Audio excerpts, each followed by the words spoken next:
Hurts. Hey guys, Dr. Prometheus here with some Colts live streaming. We had a good game tonight too, the Steelers and the Vikings. So we're gonna go ahead and get through this because we got to play 2 games, and if we lose, what we'll end up doing is calling it there and probably playing some Halo multiplayer, which I can cut out of the whole thing.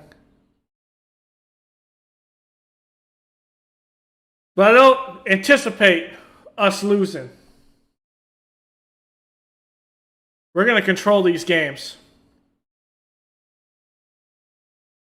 It's going to be a hard-hitting brawl.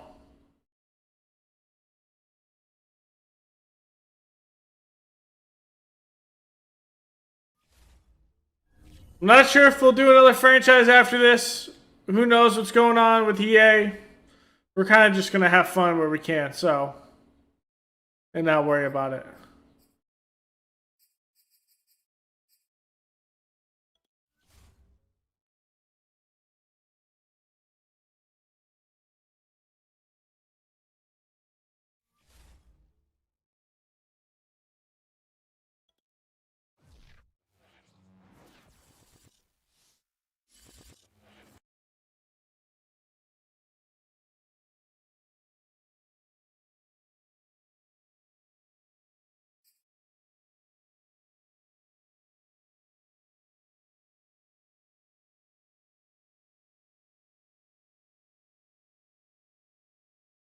All right.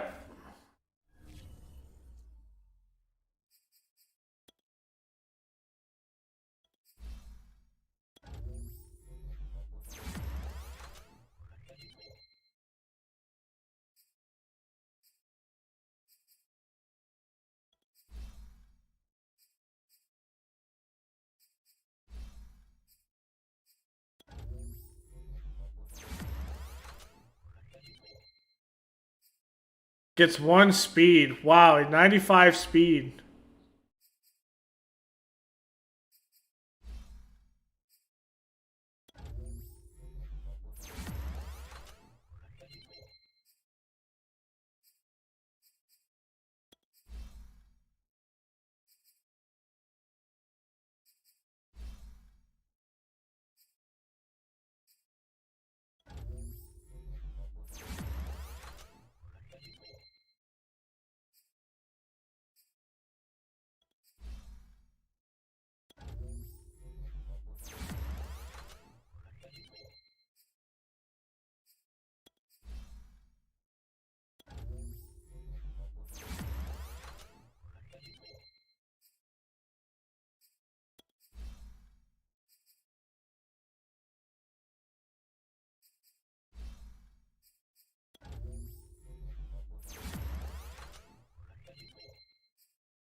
Okay, give me finesse moves. That works. Arnett might see the field a little bit, so we'll upgrade him ourselves.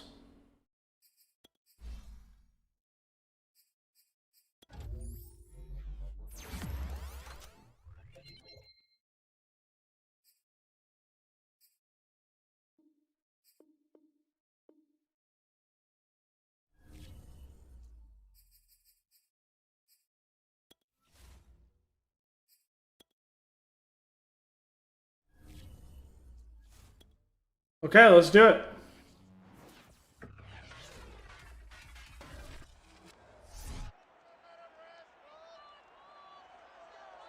Hope you all are having a good day today.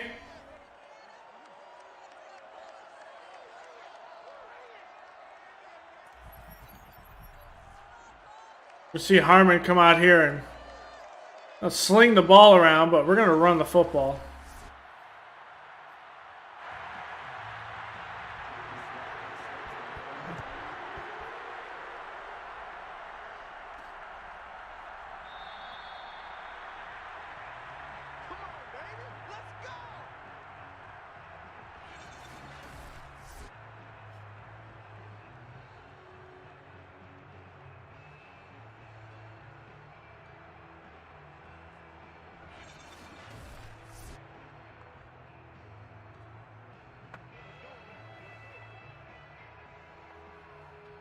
Jefferson should have been able to catch that.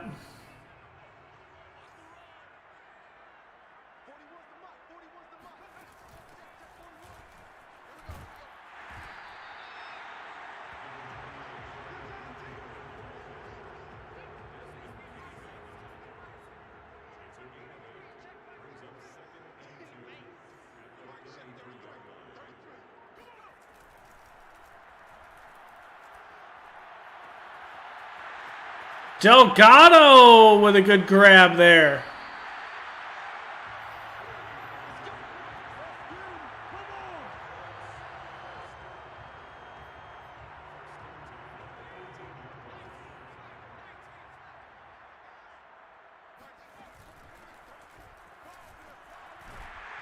Taylor, big gain up the middle, easy.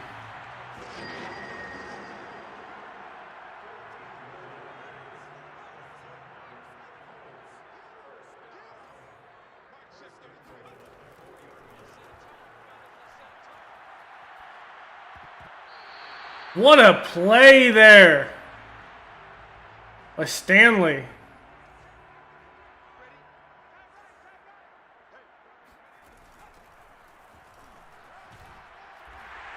It's not going to matter.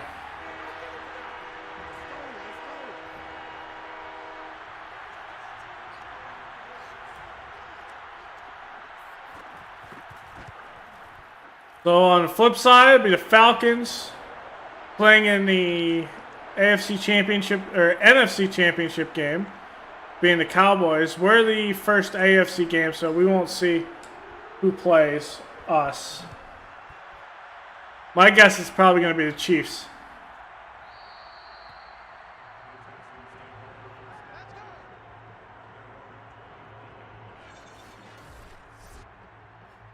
Wide left.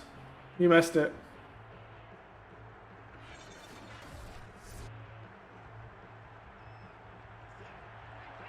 I would not be surprised if we saw a clean house in Minnesota after this year.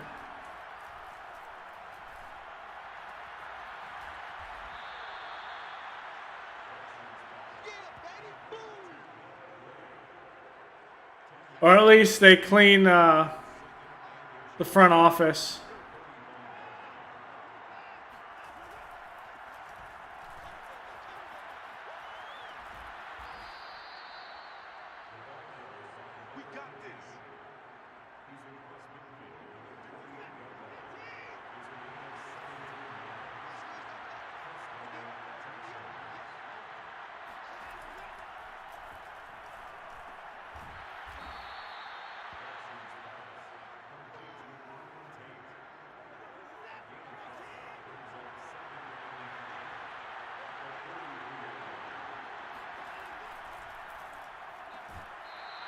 Good play by Caldwell to rake that out.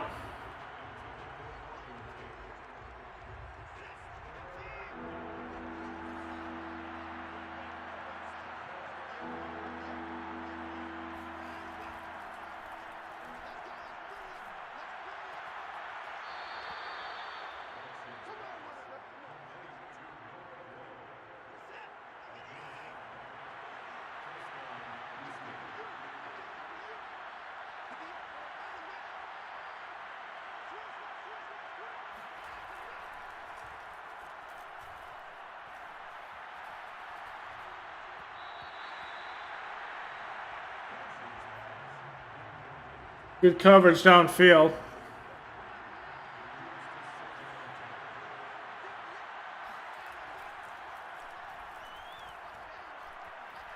And down he goes. It's Mo Hurst.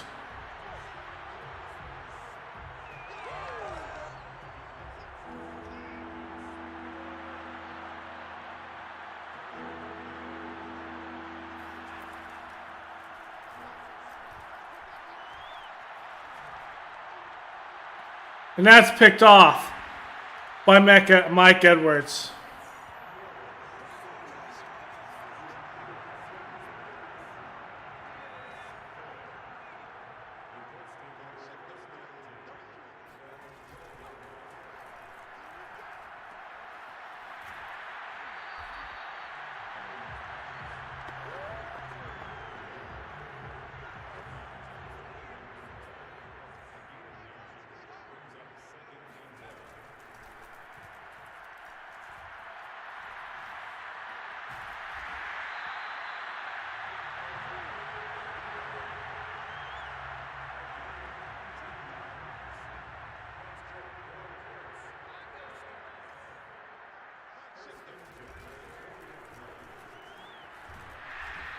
All right, I see you, Jonathan Taylor.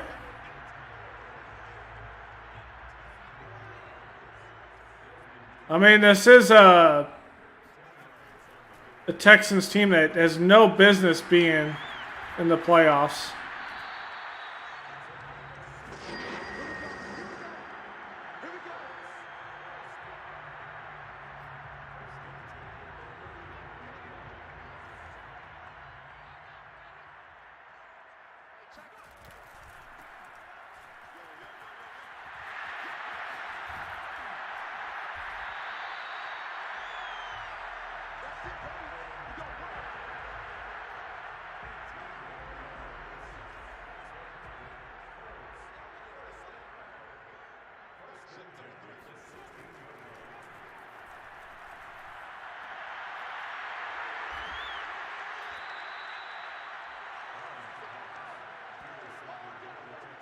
Good corner with Igmanoni. Or Igmanoni. Oh God, it's a man coverage. What am I doing?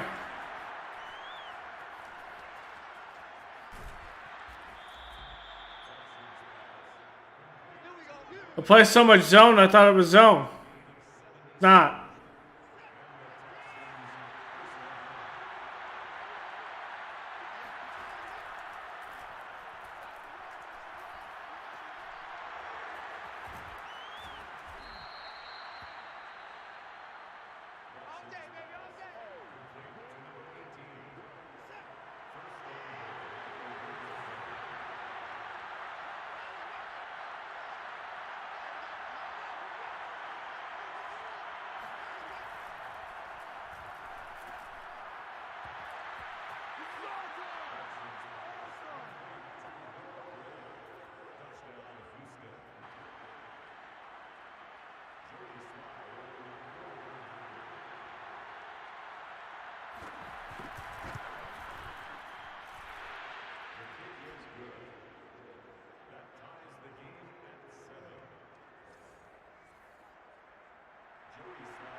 There it is.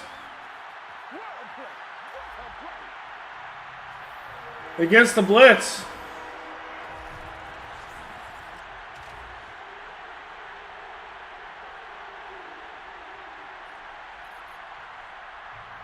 That's a good ball there by Harmon.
Nope.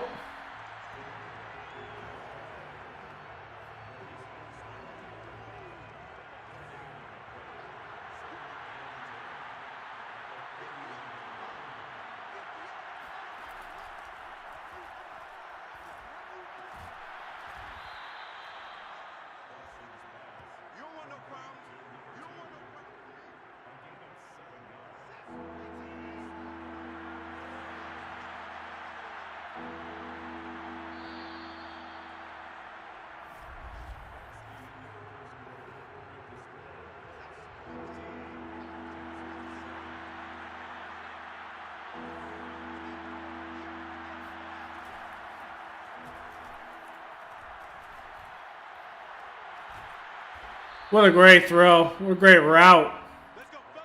Against Rocky City, he's got stuck out in traffic there.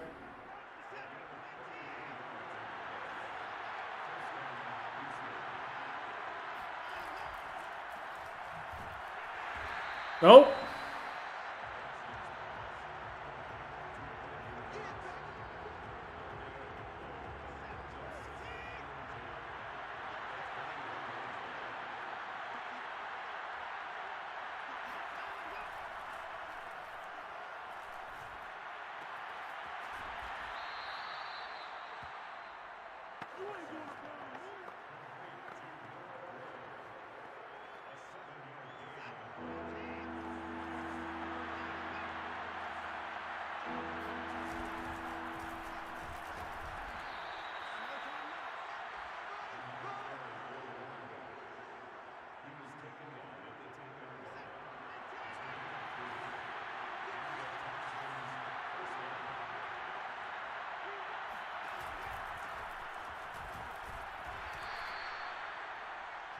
Good run stop, but should have had him way before that.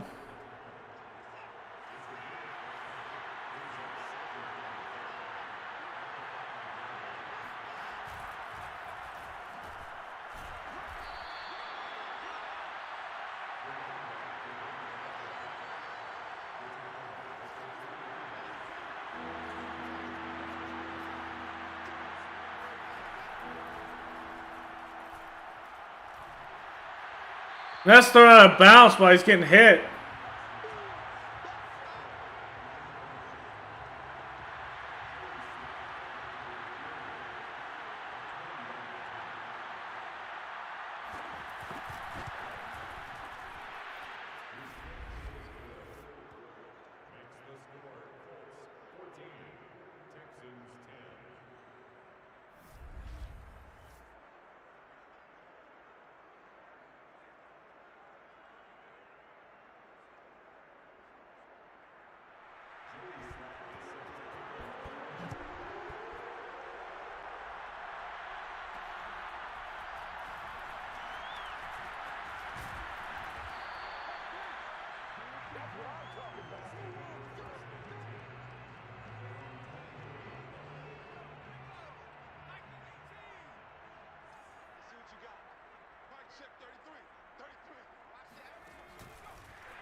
Good play by Taylor.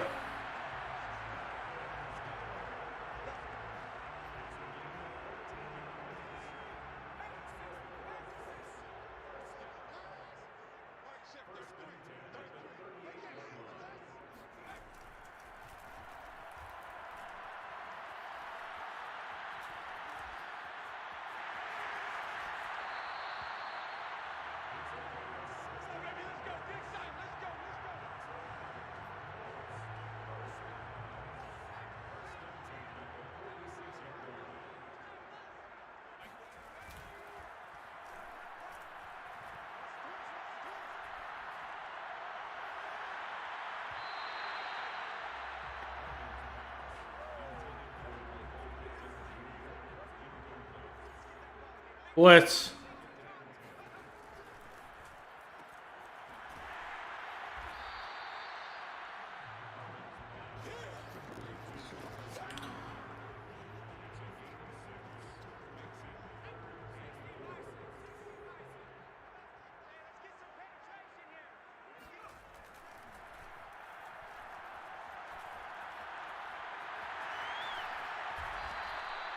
There we go.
It was a dumb play.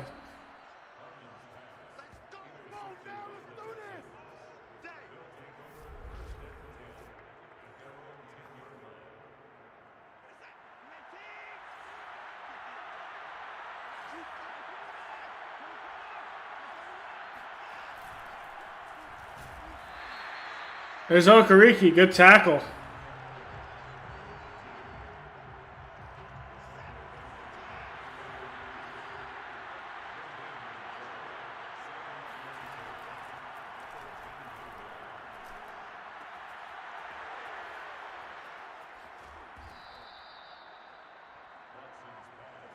But he missed that right left.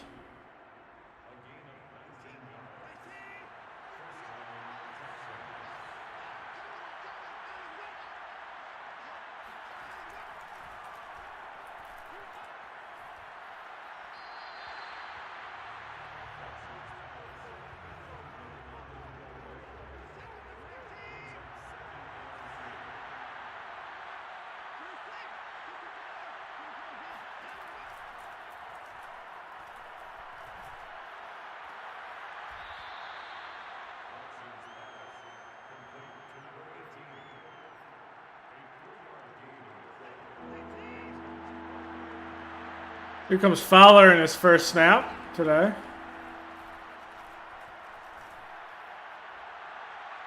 Overthrown, but Buckhalter was beat.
Missed him. Wide open in the middle of the field.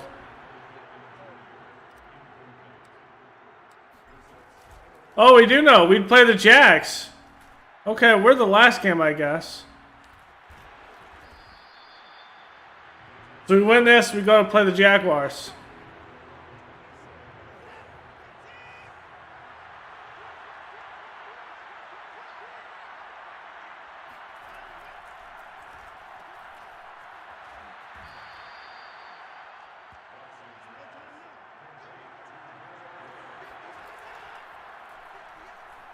That's still broken as all hell.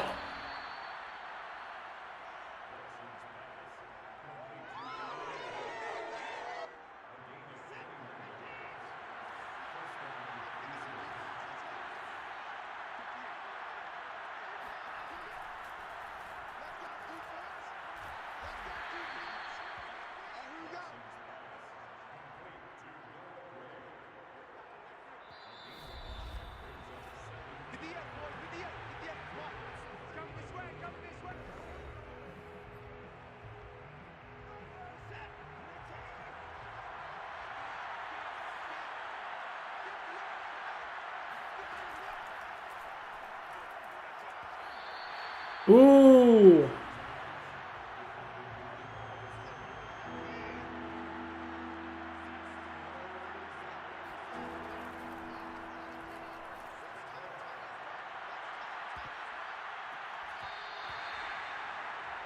Good follow up there by Rock Sin.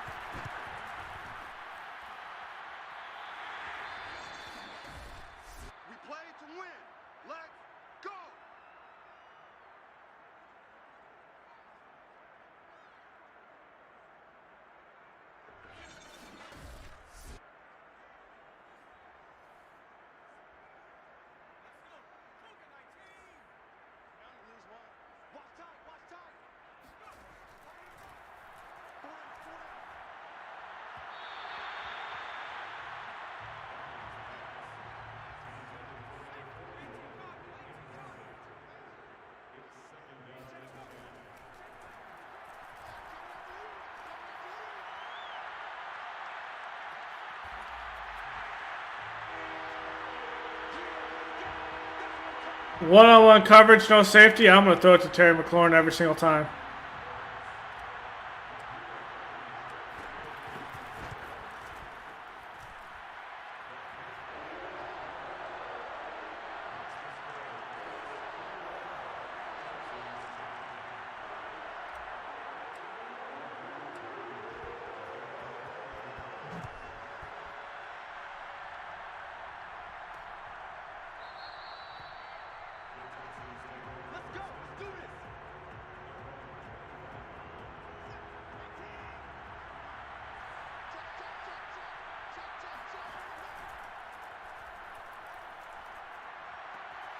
That's out of bounds.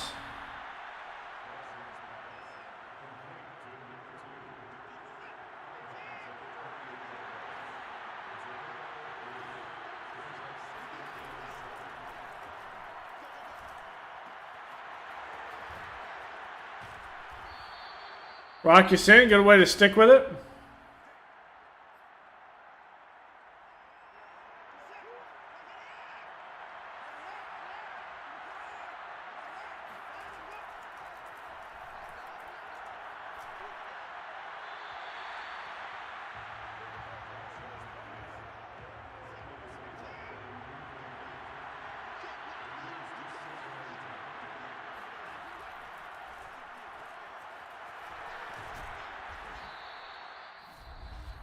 No one on the kicking side in this game can make a kick.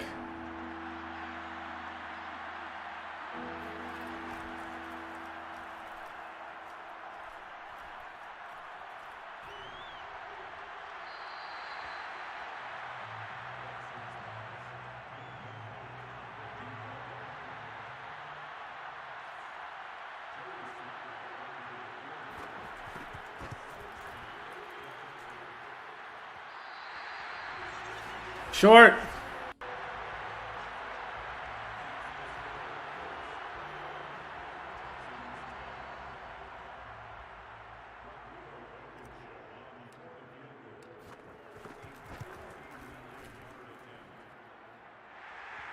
But Blankenship can hit that.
So good.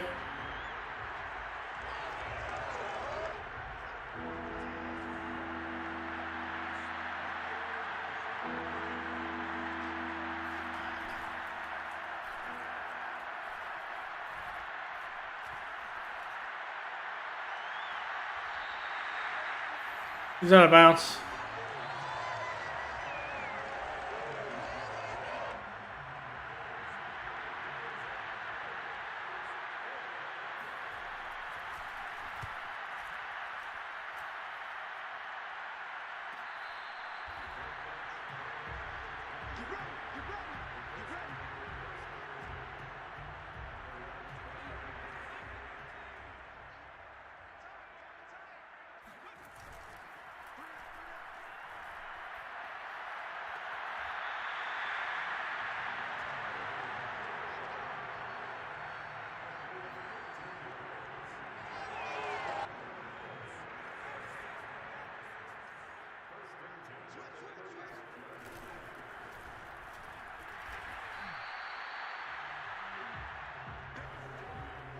That was weird.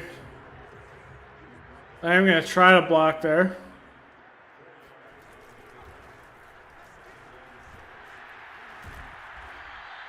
Good trap play there. The first down.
Claypool.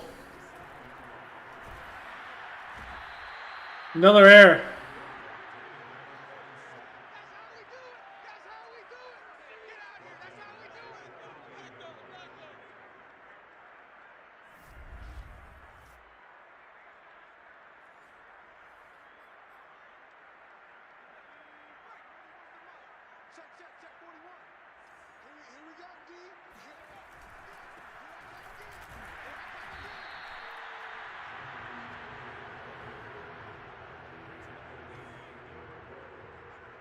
That's a fumble.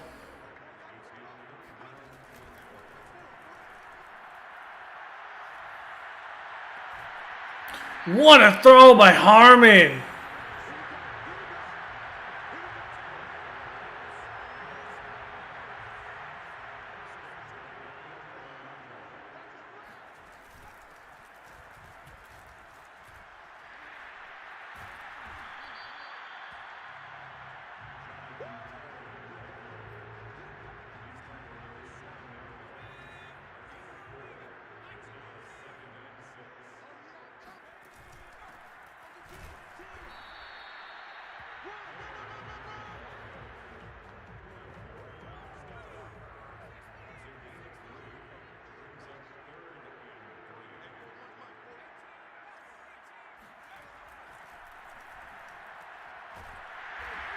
Quick black shoulder throw to Granson, and that is probably a pedal to the metal. That's probably the end of the game there.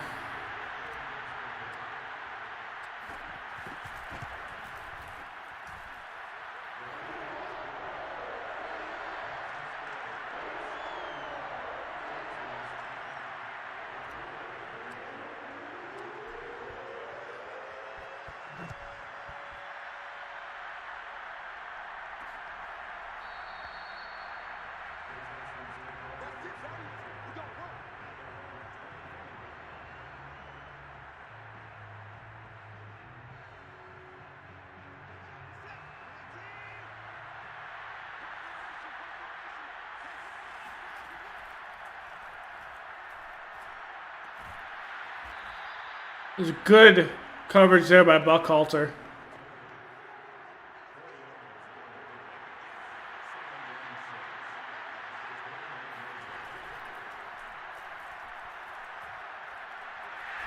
Nowhere to go, DeForest Buckner.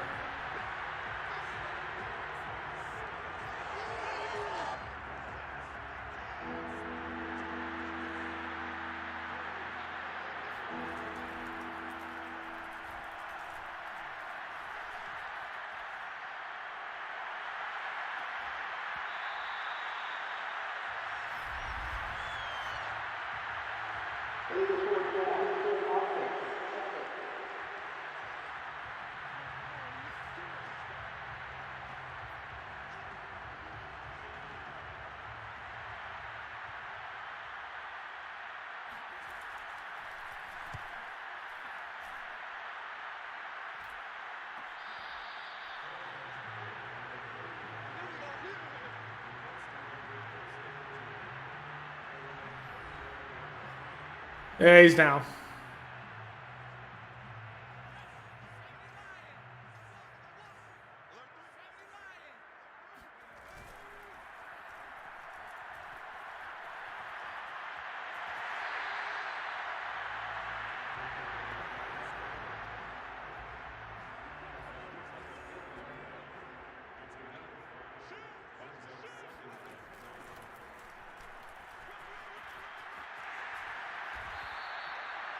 Good first down.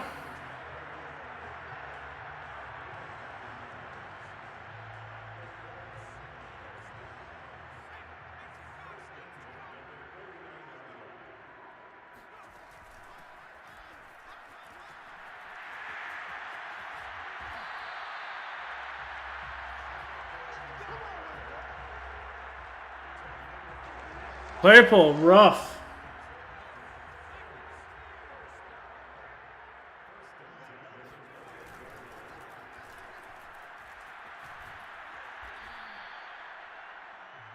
Oh yeah, right now I'm just trying to run down the clock because this game is over.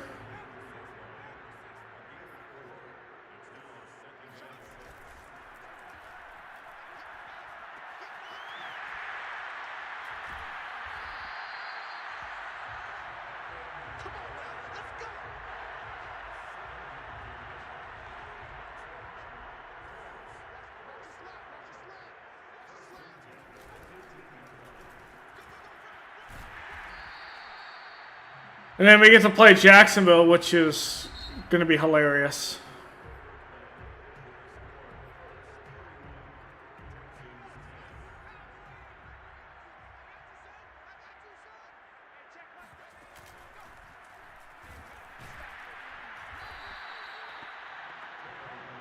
I don't know where the block was there, but all right.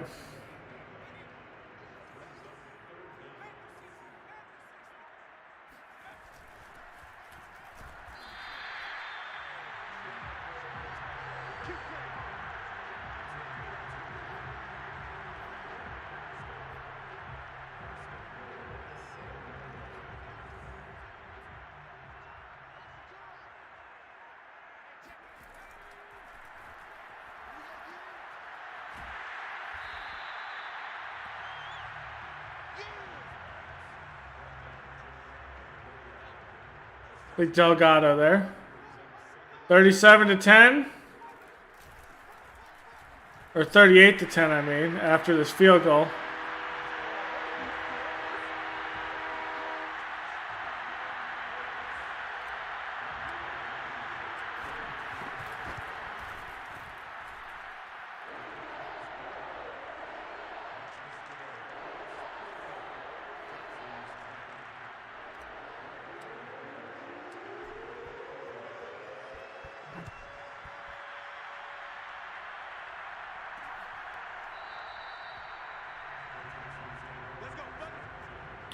Yeah, I think the Vikings are going to win this game tonight.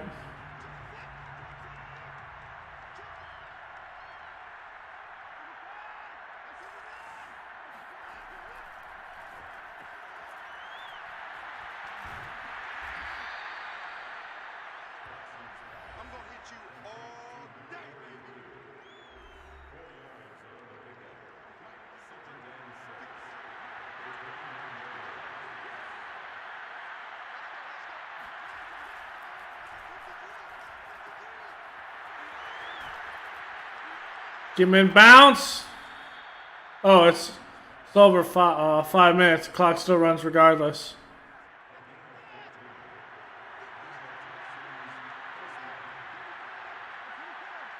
I think it was already on the line just for the sole fact that, well, that loss to Detroit was just bad. Because I think they led majority of that game, I think. Or they allowed the Lions to pretty much do whatever they wanted most of the game. And they took the lead late.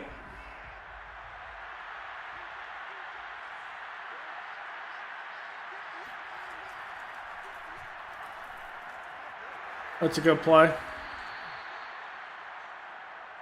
Let's go! Let's go! Let's see. Yeah, letting Detroit put up 20 points in the second quarter. Second quarter alone. I think there's talk that if Spielman is fired as a GM, that is the first choice to replace Mike, not Mike Pace. Jesus, what's his name? Ryan Pace.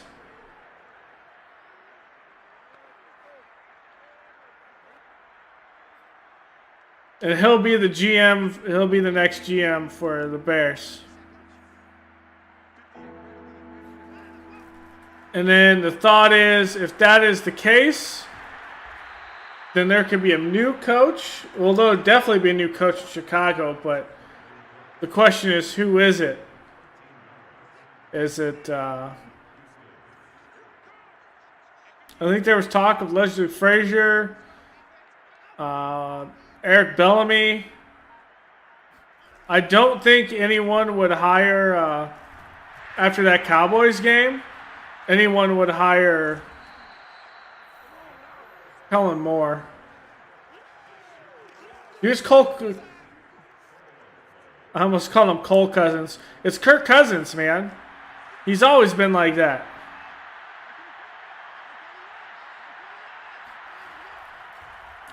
That's why at this point, I mean, they're technically still in the playoff race because everyone's having weird years. But at the end of the day, if this is any other year, you're playing Kellen Mond already.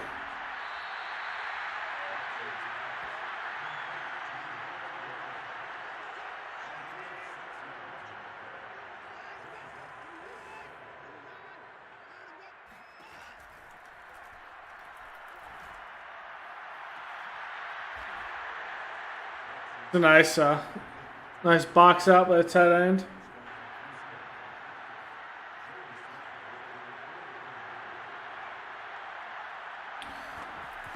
But I'm not sure. Well, I take back what I'm about to say. What I was about to say is I'm not sure how attractive Chicago's team is. But honestly, because they don't have a first-round pick, but honestly, the fact that they have Justin Fields makes it an attractive spot. And the fact that you have 25 players with expiring contracts, that first year you could literally just remake the team.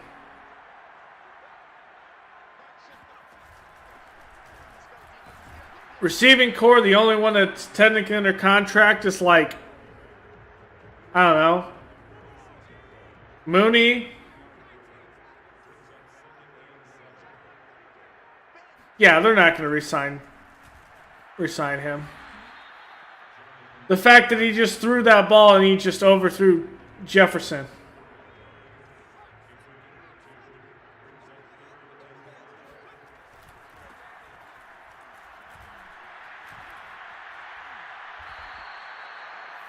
But I think Zimmer's fired.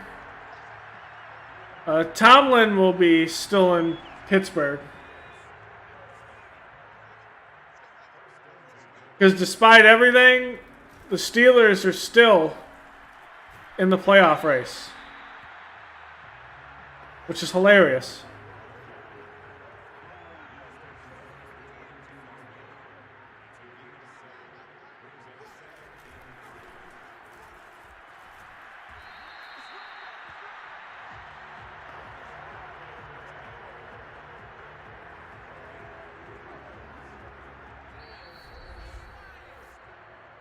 So I think those two teams will. You still have to. Raiders still got to hire a coach after John Gruden. And then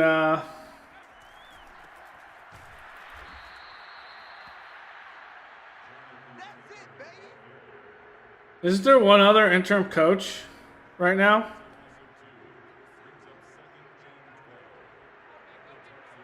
It may not be.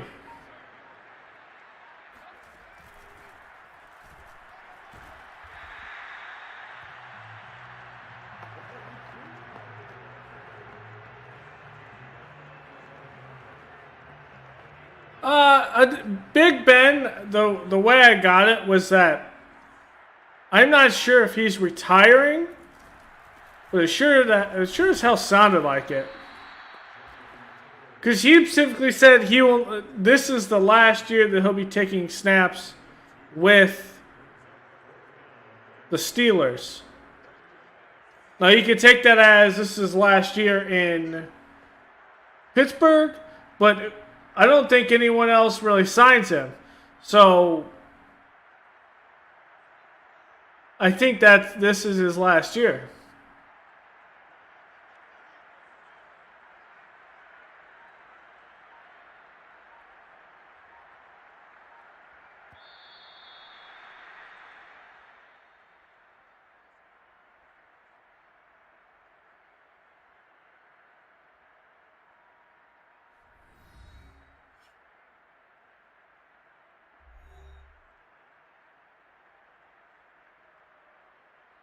Just like I'm saying, what was the... Just to think.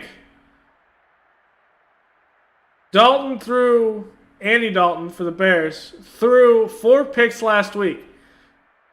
Last week alone. And this is the guy they thought would take them to the playoffs. They then trade up and grab Justin Fields. Okay, cool.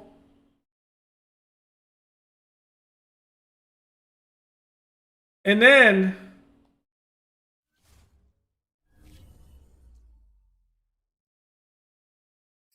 you put this goose egg of a season. I'm disappointed with it with the Bears. Yeah, I think the Vikings are just going to run all over the Steelers. This was a game that the Bears should have won against the Steelers.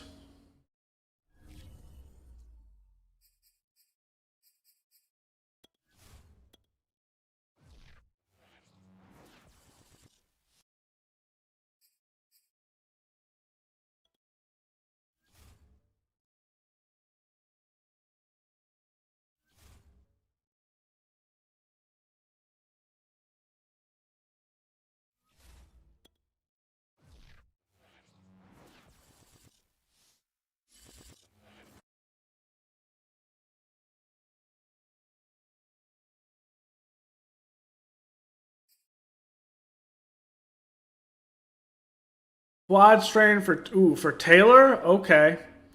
This, we're going to have to put Bowden in a lot then.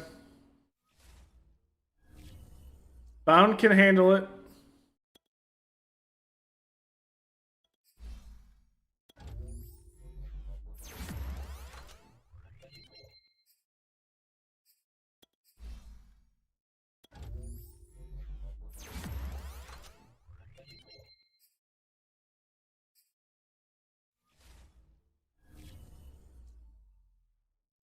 Lucky to be, I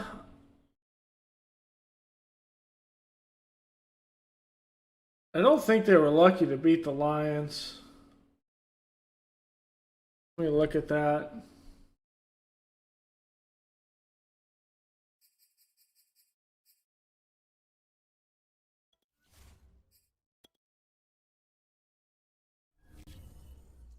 Where did they play them?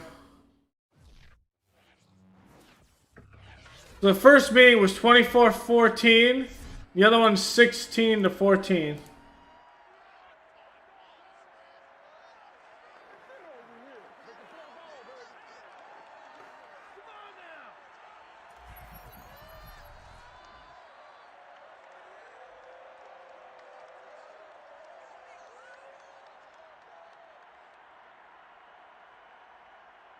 No, the issue with that Bears game that they played was the Bears have issues on the back end. They had one. Artie Burns got burned, which should have never happened. Oh, I'm loving Halo. I'm loving it. It's great. The Bears defense cracks constantly this season. And the offense,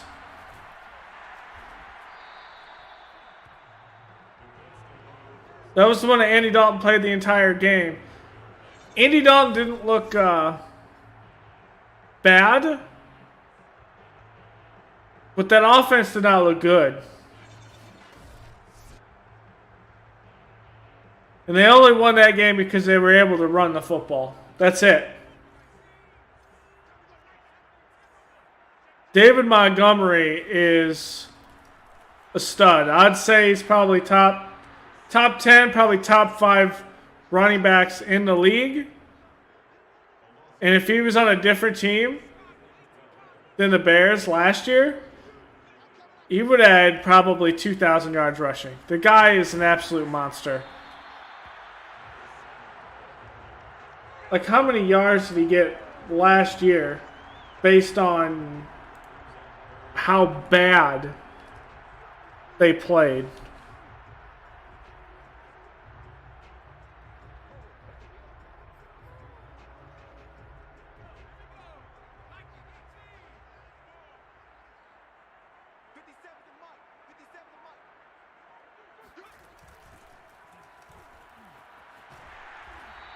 Go for Bowden.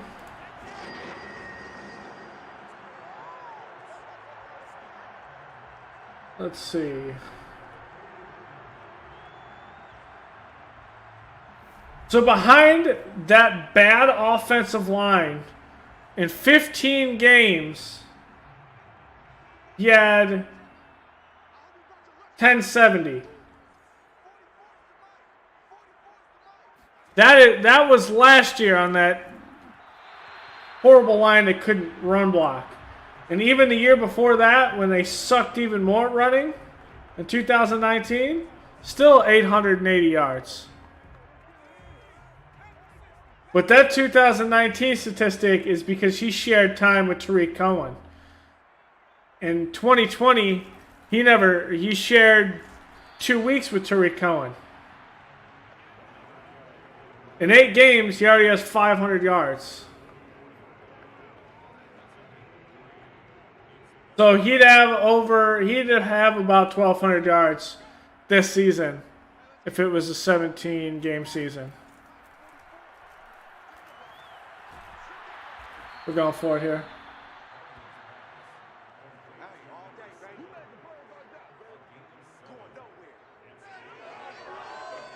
And this should tell you his receiving with Tarik Cohen, only 25 receptions for 185. Without Tarik Cohen, almost 500 yards. So, I mean,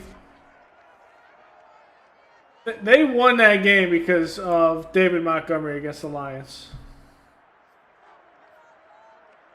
That's all it comes down to. David Montgomery, the guy can get yards out of nothing.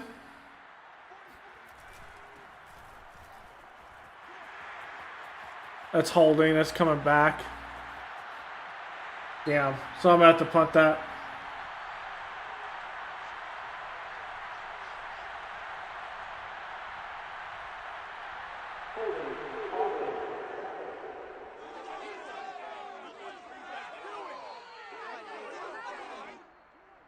But I would absolutely love to have Spielman in Chicago.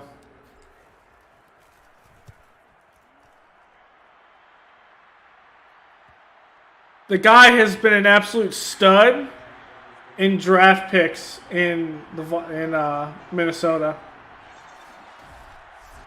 It's just that Kirk Cousins is...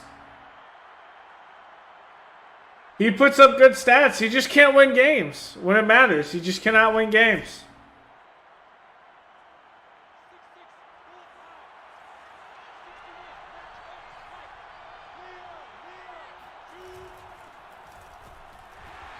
Good play by Stewart.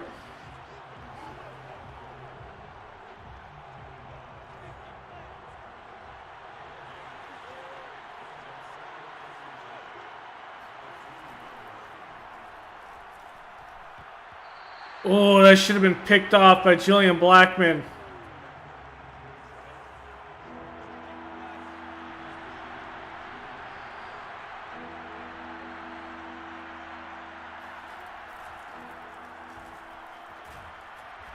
Good tackle. There goes Cook.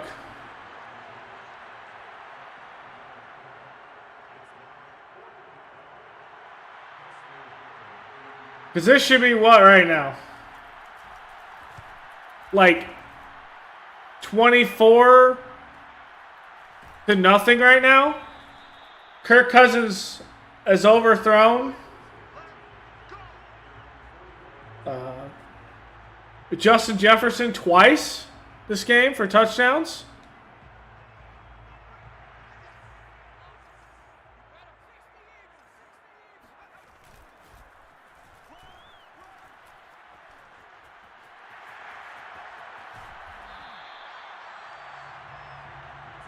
Good run there by Bowden.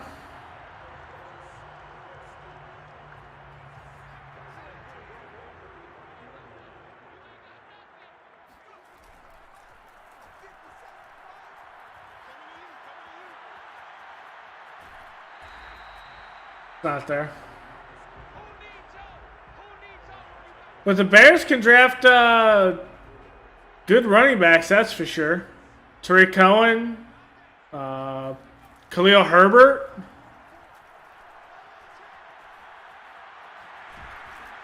Come on, I'm sliding.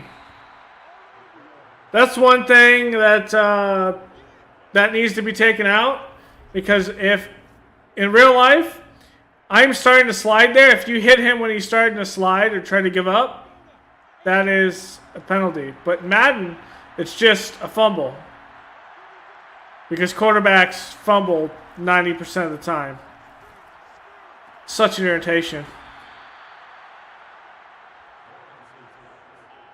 His Madden gameplay is broken all to hell. Which is why I don't play Madden in my spare time. I can only play this game when I'm actually doing something, or recording something, because I surely can't play this for fun. This Quiddy Pay gets stopped there.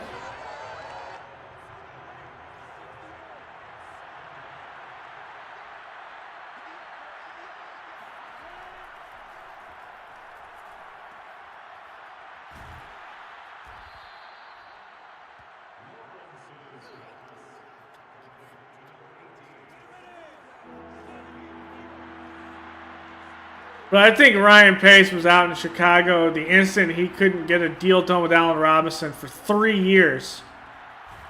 3 years he's been trying to get a damn deal done with Allen Robinson. And he's failed.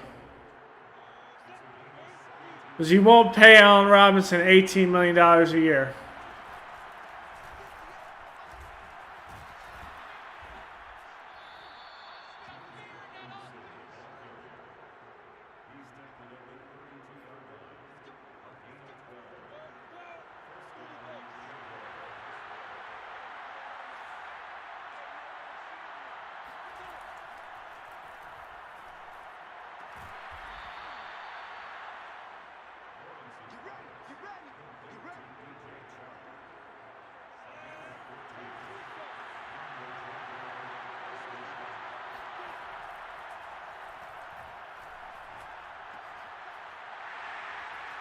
I think he's gone.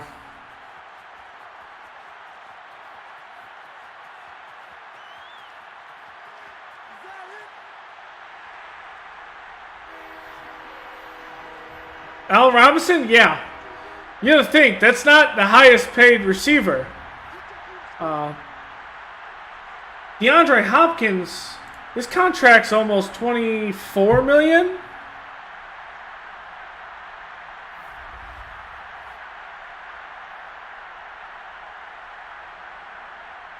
I can tell you that in a second.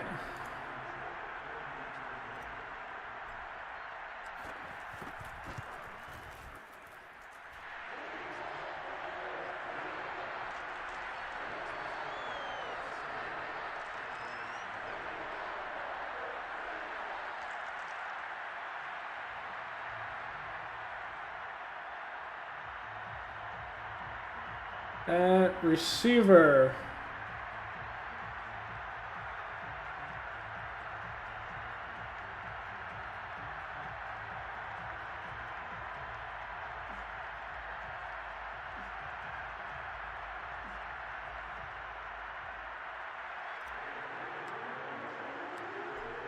Okay, so Allen Robinson's this year is $17 million. So he's asking for the franchise tag amount. Then, what is it? Cleveland. The hell is he? Arizona.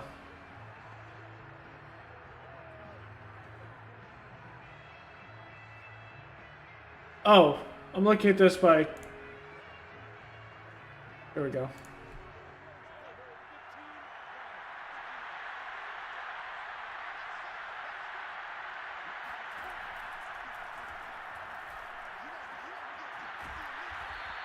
Okay.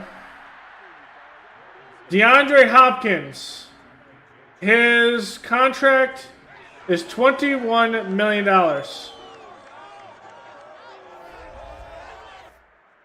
Or no, I take that back. It's $27 million for DeAndre Hopkins. League average, I'd say top 10 is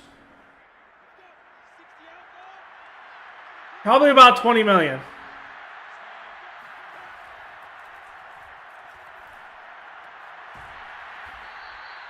You're paying Allen Robinson $17 million on a franchise tag, and he's asking for $17 million for 3 years.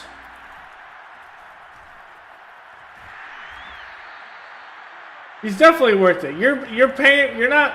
It's not like he's asking for 24 or 22 like Julio Jones money, who hasn't played much this season, or Keenan Allen money that's $20 million. He's asking for the equivalent of like, damn. Like he's asking around like Mike Evans, Tyler Lockett, Tyreek Hill, Kenny Galladay. He's asking for that type of money.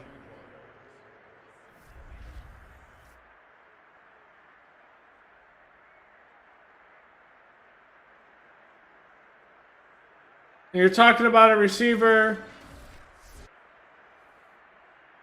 that with Mitch Trubisky is the quarterback. 1,200 yards in 2019. And with Mitchell Trubisky again in 2020 at a team that couldn't pass the ball if their life depended on it. Had 1,250 with 6 touchdowns. The guy has played with subpar quarterbacking most of his entire career.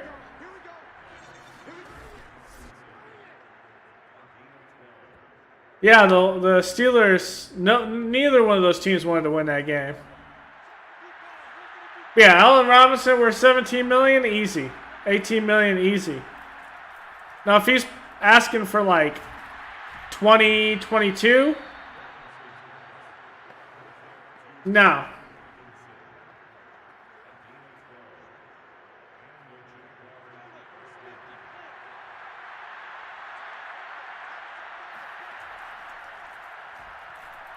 Oh, God, I missed him. He put the ball on the ground, and Blackman recovers. Oh.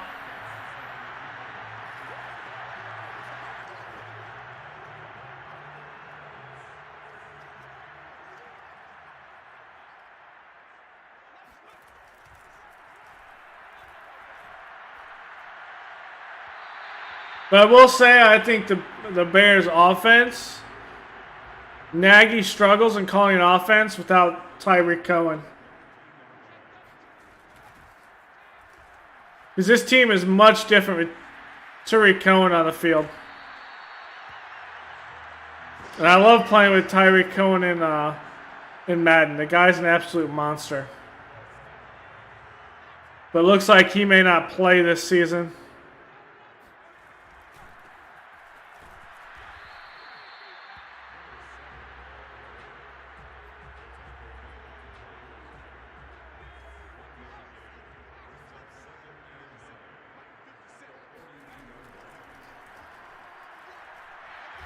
And what? Isn't Fangio only has one more year in Denver as well. But I don't think he's going anywhere. That team was a complete mess.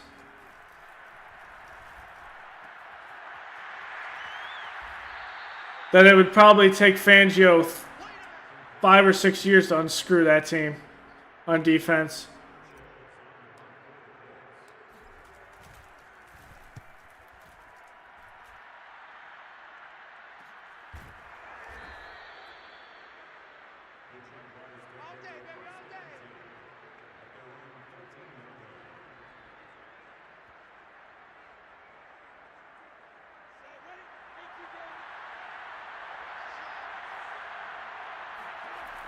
Who is the offensive coordinator in Minnesota these days?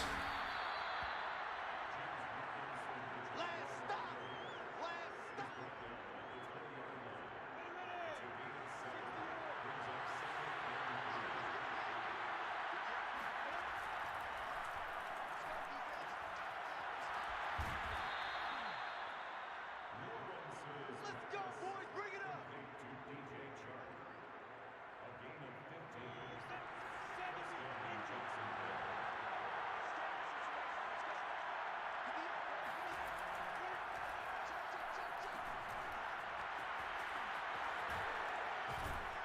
There it is.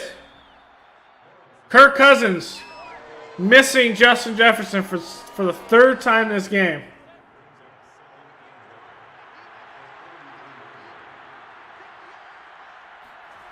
Jeez. Where is he throwing that football? Come on now. Let's go.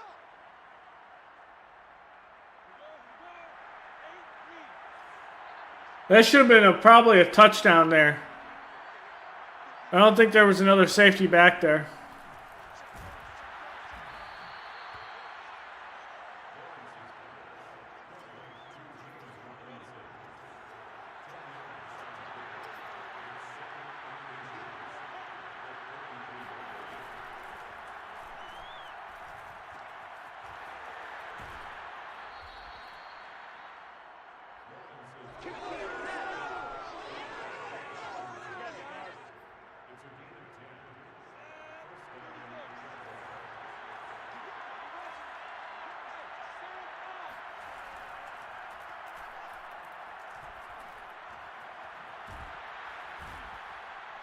That was weird.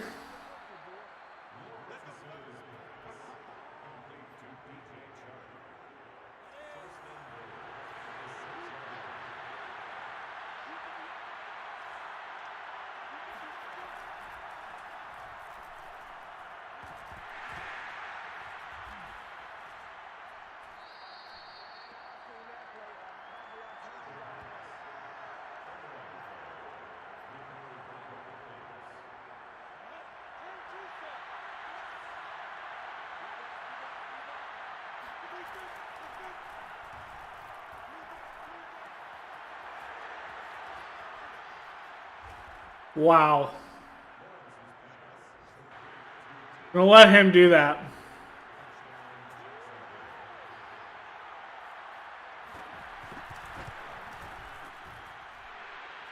Freaking TJ Hawkinson wants to come over from the NFC North and just haunt me here in Jacksonville.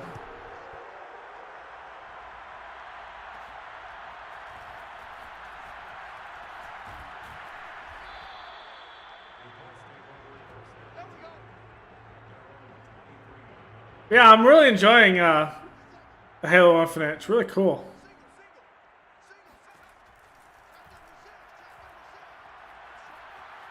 That was a weird route.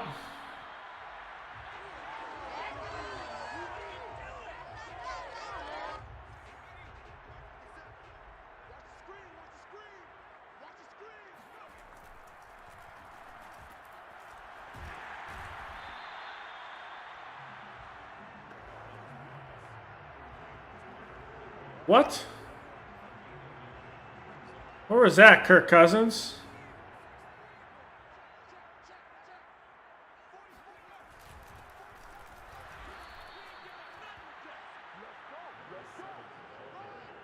Huh?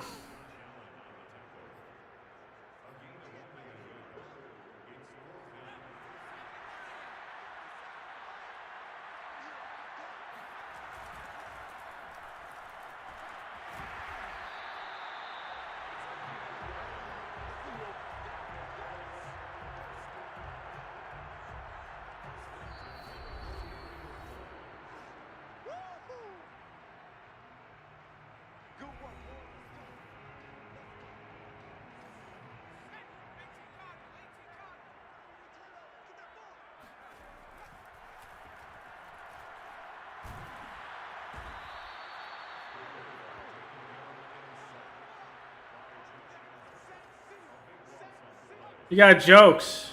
Because EA is just disparaging John Madden with how terrible this gameplay is. Throw it away. Where's the engagement there by the right tackle? You just didn't even attempt to engage his assignment.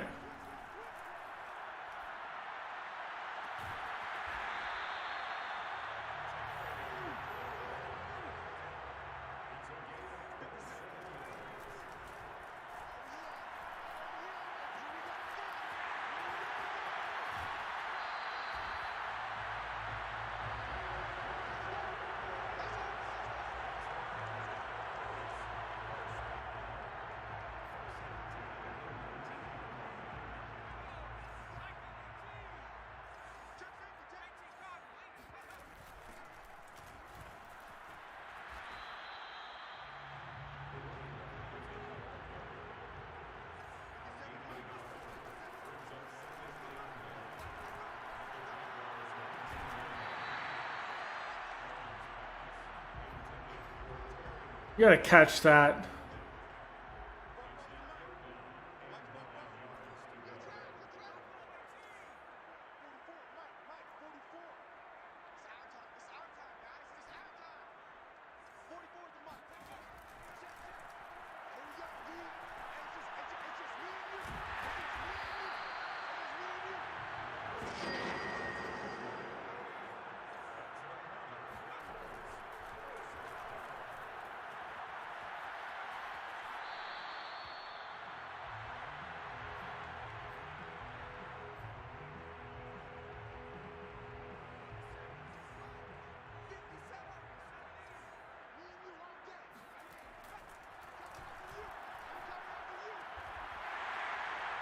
There's Walton.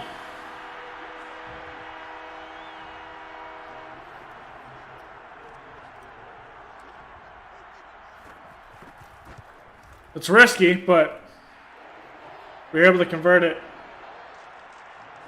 Even if he wouldn't have caught that, we still would have had time. There's Cook.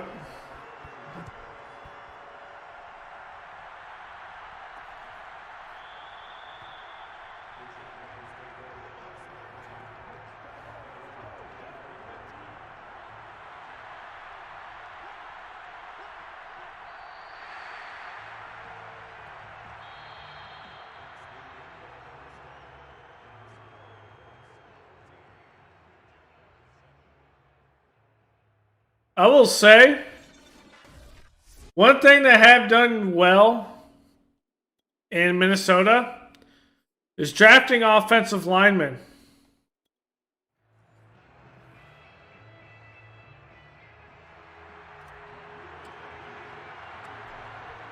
But you can do that when you actually have first-round picks.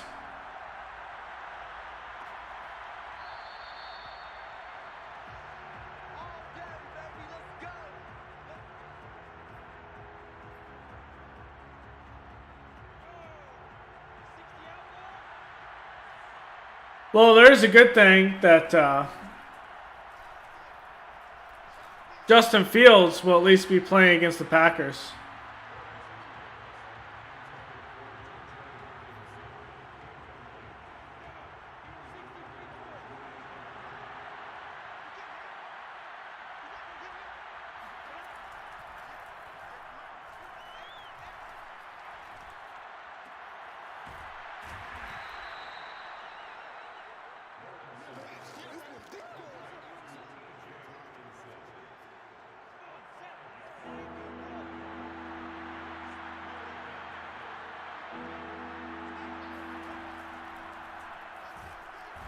And down he goes, Jadeveon Clowney.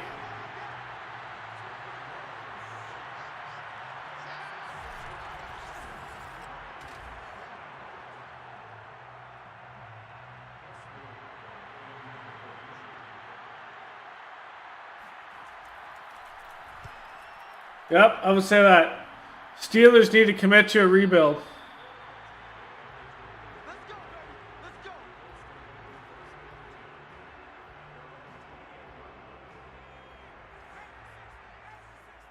which will probably be my next franchise in Madden.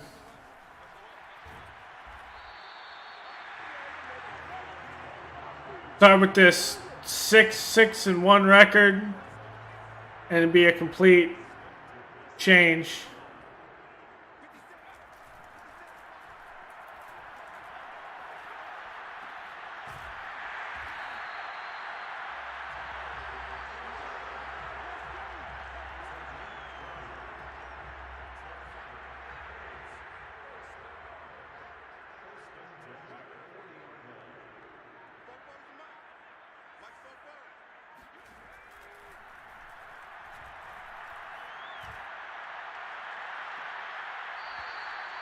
Nope.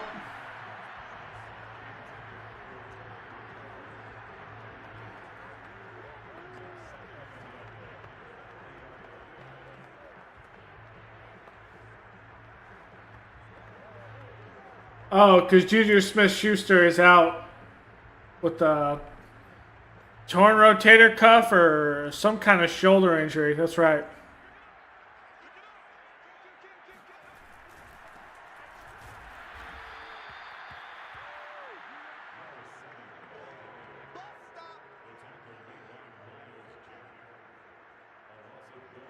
I was like, where's Juju at? Isn't he still on the team? Yeah, it's because he's hurt.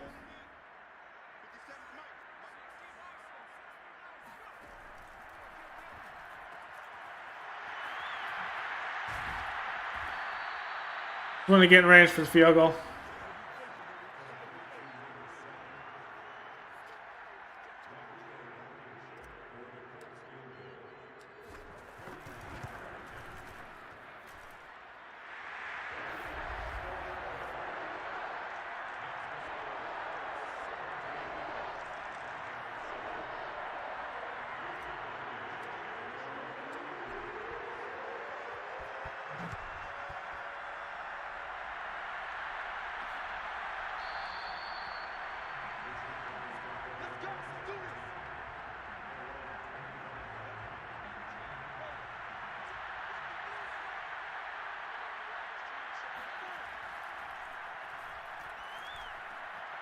Ah.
Oh, that's a good play. Good catch.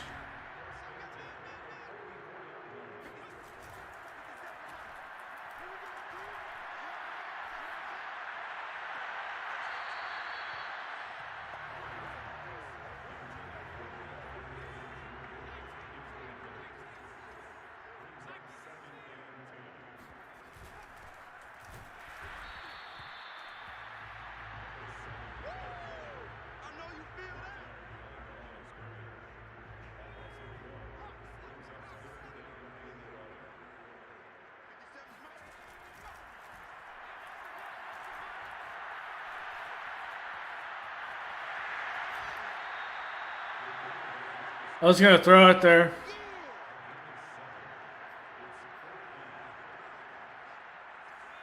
Try to get this.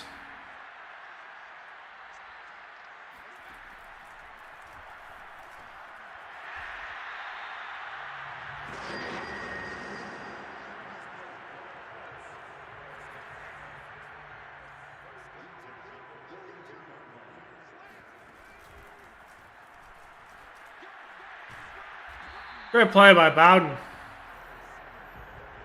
Having two good running backs like this has really helped. Bowden being a draft pick that we took.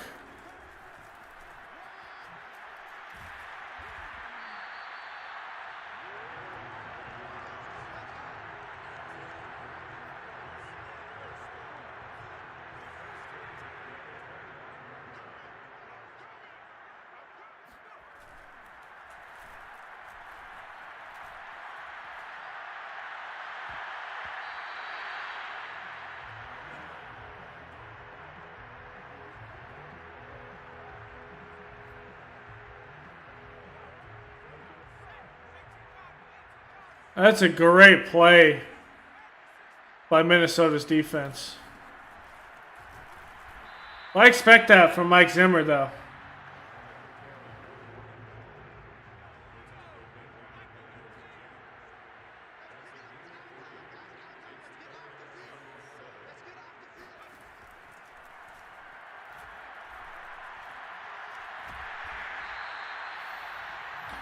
Bolton?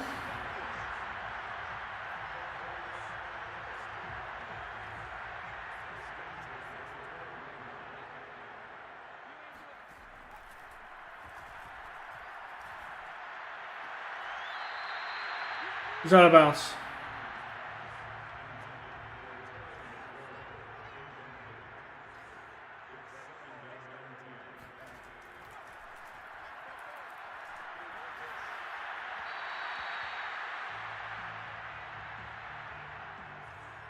You gotta run that a bit flatter.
Kirk Cousins making bad throws.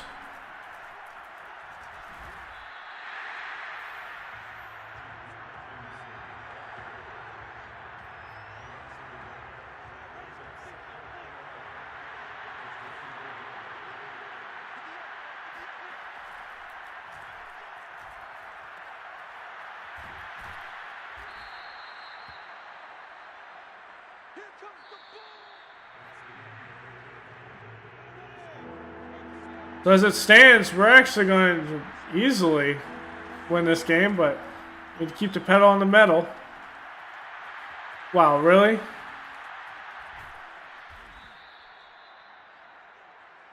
Let's go, baby.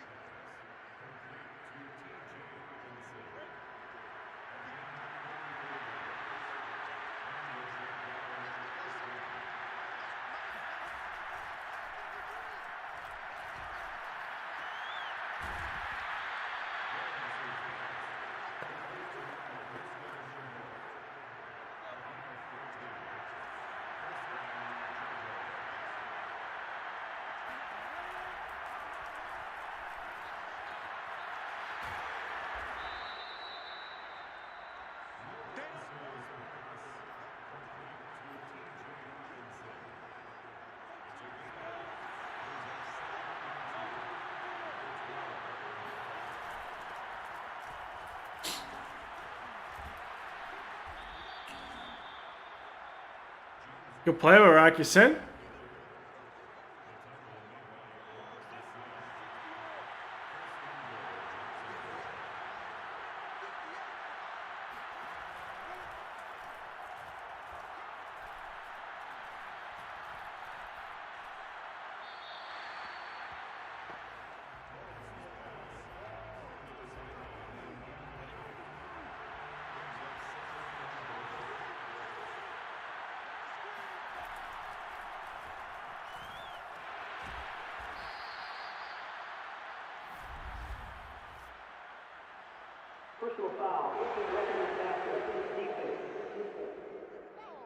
Yeah, I guess he was destroyed.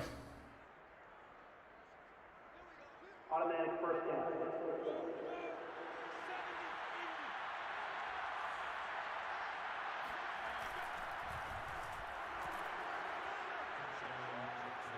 That fullback run.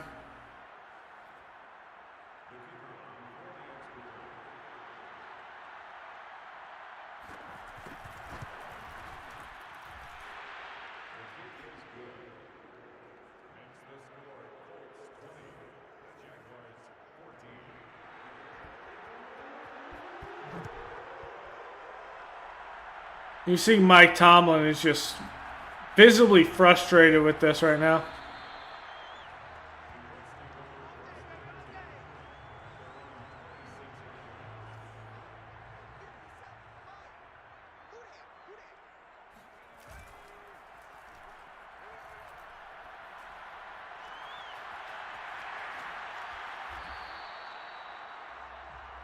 We'll play action.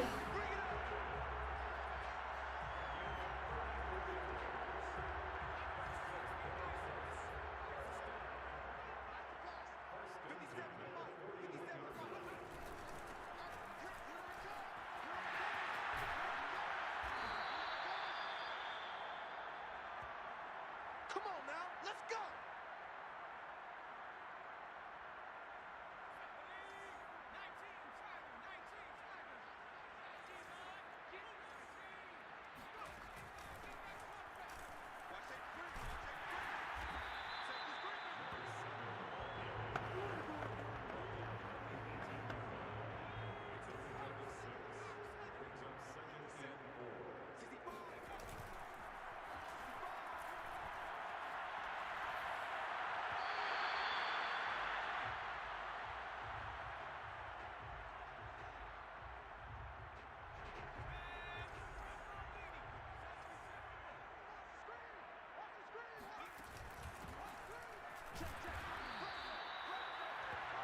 It'll be a first down, right? Yep.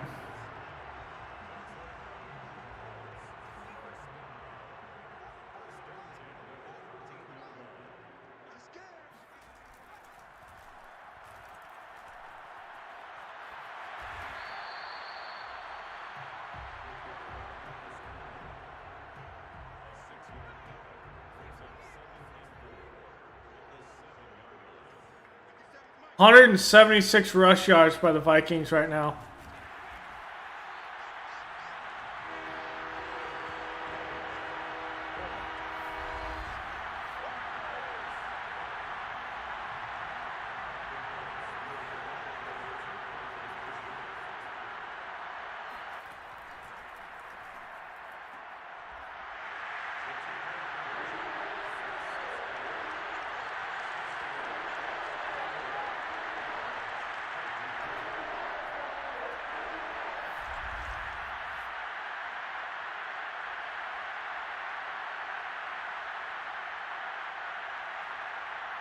All right, we're going to the Super Bowl. Let's go.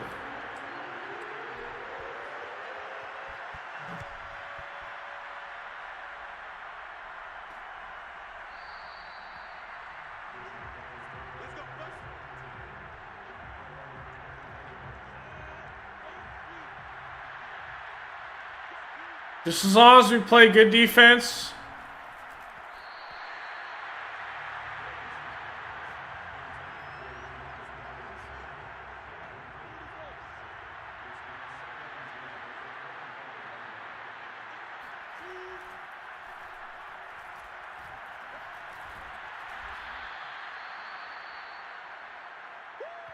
You got it.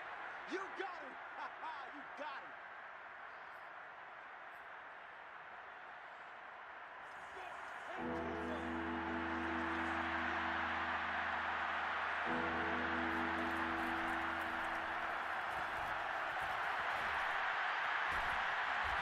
Keep him in bounds. Let's go.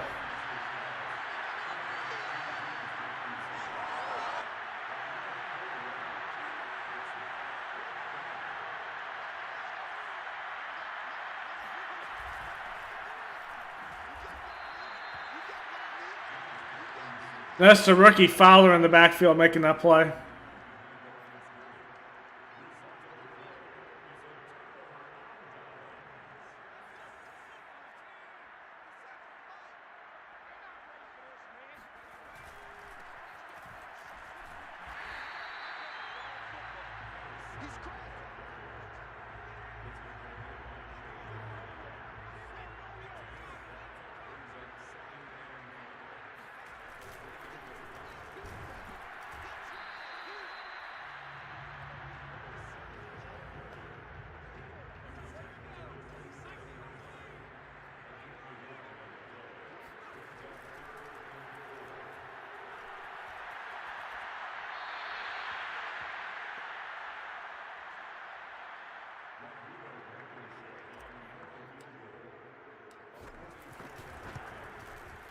All right, 31-14.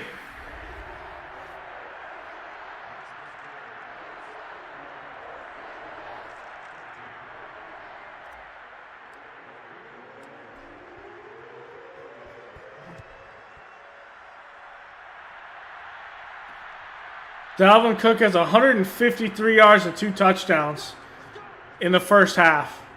That is insane.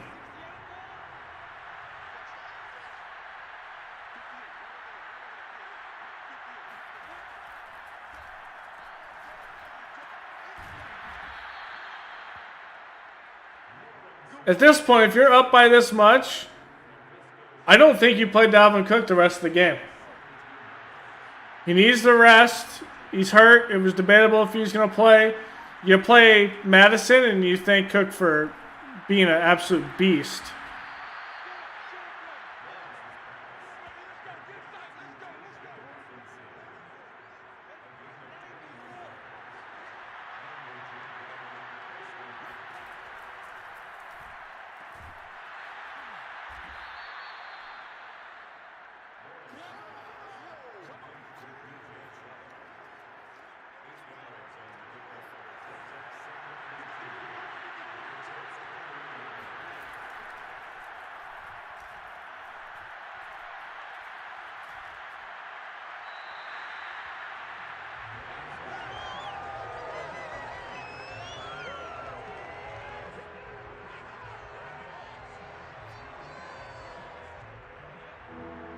CK3, yeah, when the Royal update comes out. I think it was supposed to come out like 2 months ago and they delayed it.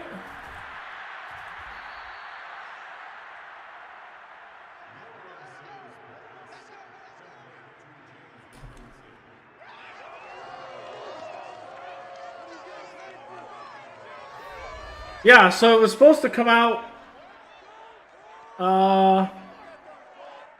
this month, I think. So it's supposed to come out in December. They delayed it until February. Or maybe I just thought it was supposed to come out. No, maybe I'm just dumb and I thought it came out sooner. No, it is here.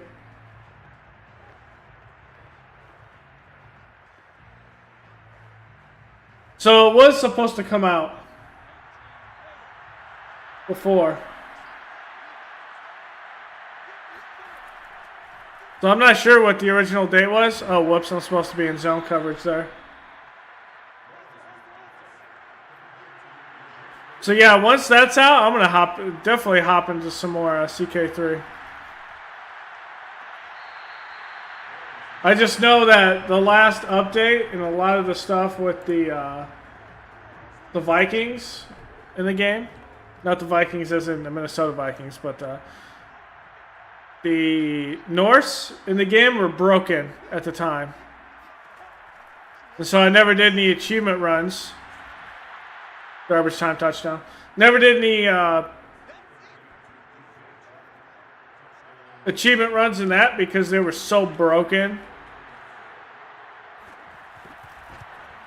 So we'll see what World Court ends without ads. What I was hoping, and I'm not sure if it's even possible,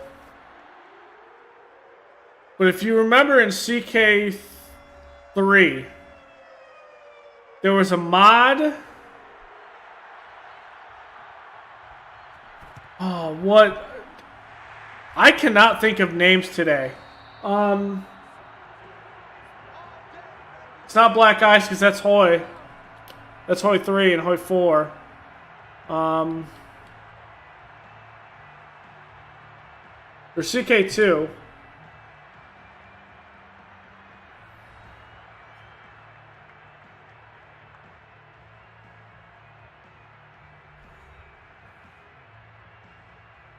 See. CK2 Plus. That's what it was. CK2 Plus was amazing.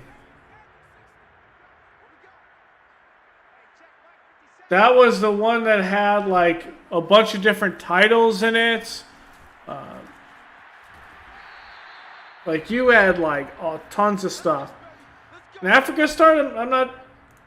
I think it depends what.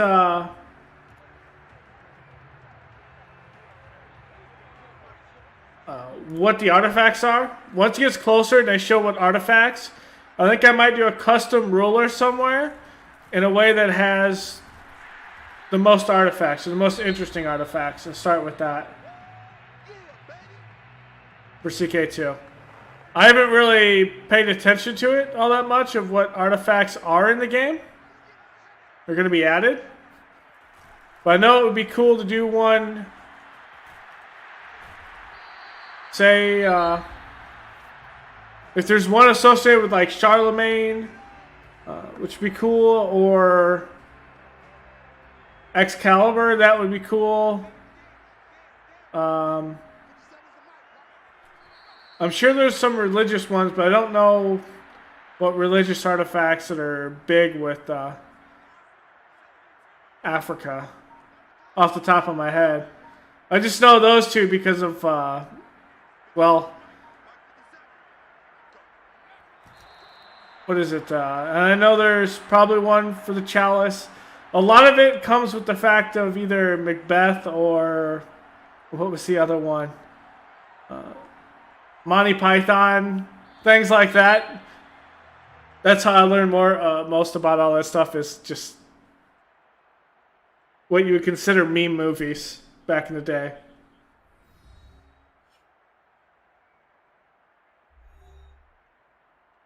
So we'll kind of see what artifacts are in it.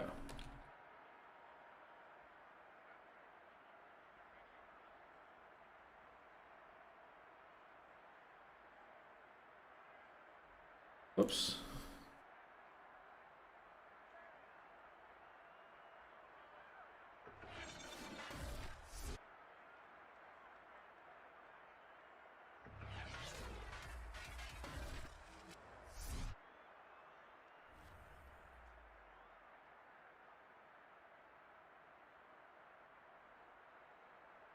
And then also there's going to be, I'm sure some of the artifacts are going to be like, not just religious artifacts, but battle artifacts.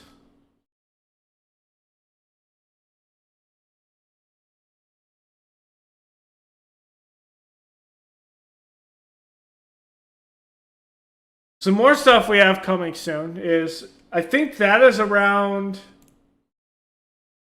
when did I say that comes out? February, right? February 8th.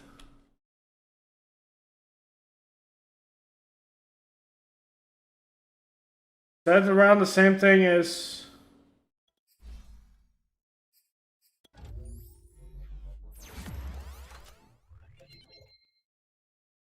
Okay. I could probably fit that around. Because Dying Light 2 I'll play on stream, and CK2 I will do off stream, so that makes more sense. So Greg Bowden with the upgrade there. We're going to the Super Bowl.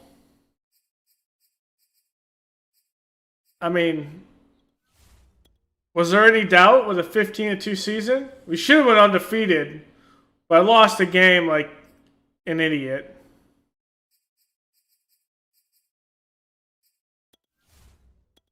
Okay, let's see if anyone got any upgrades. Who is the MVP?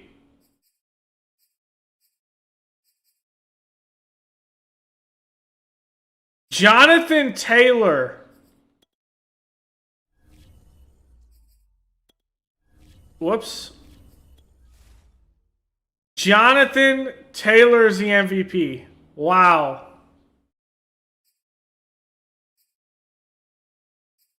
Okay. Harmon's behind him.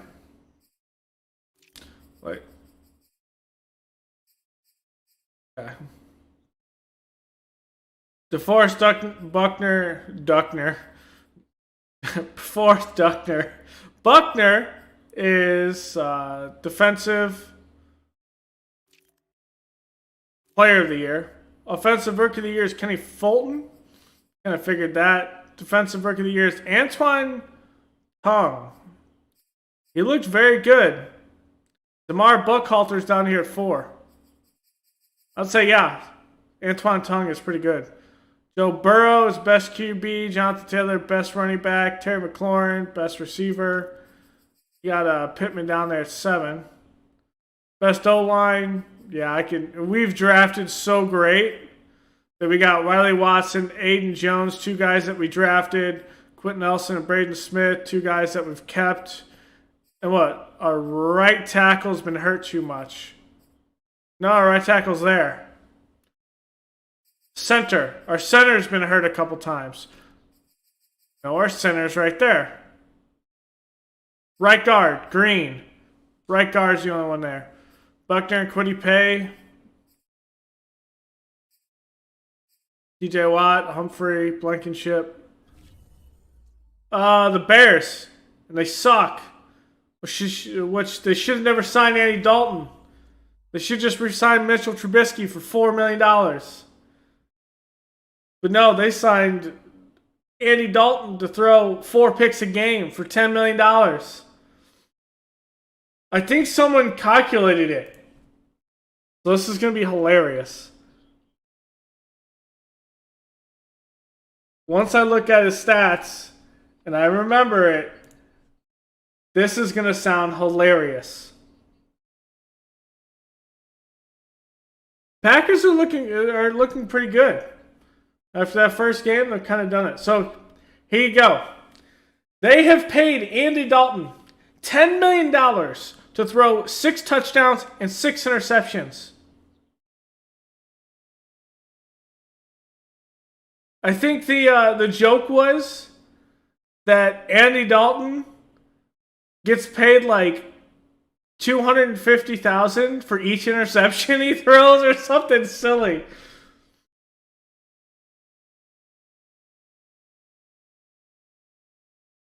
Yeah, so he's had...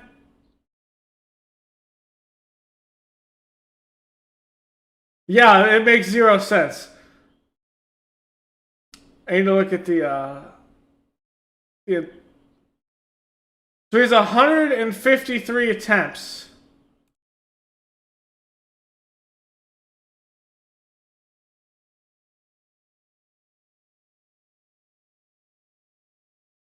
So what is that? Every 10... No, every 12 passes is an interception. Yes, so that's about the same thing. So every 12 passes is about an interception, and then for every someone calculated where it's like something like 250,000 for throwing an interception. It's something stupid.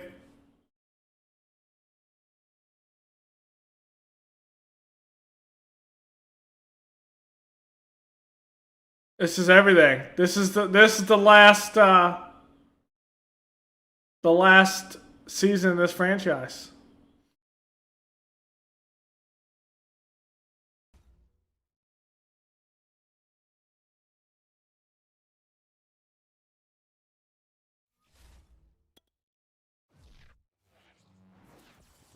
Yeah, the Packers are looking good. I have zero faith, though, that they can figure it out on defense against a team like Arizona. But right now, if Kyler Murray's healthy and they have Deshaun Watson, or not Deshaun Watson, freaking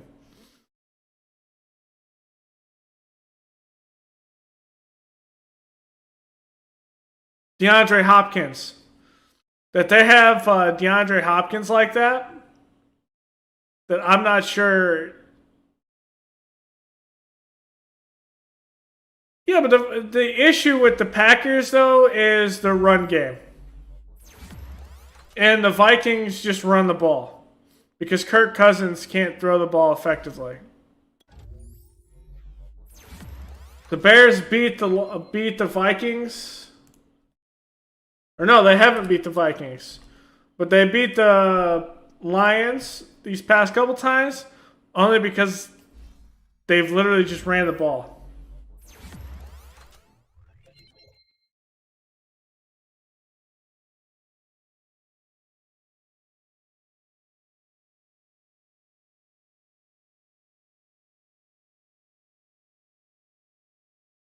But I think also the fact that, let's see.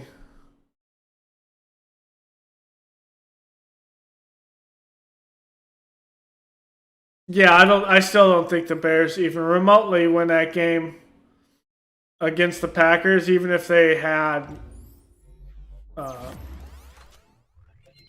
David Montgomery. That was also the first or second game for Justin Fields. I think it was the second game.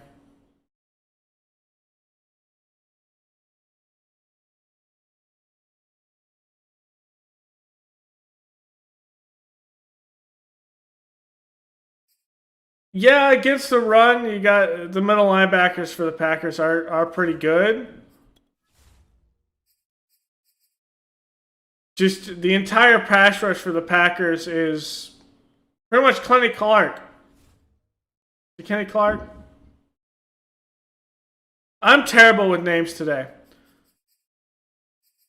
So Harmon gets it. I mean, what do you...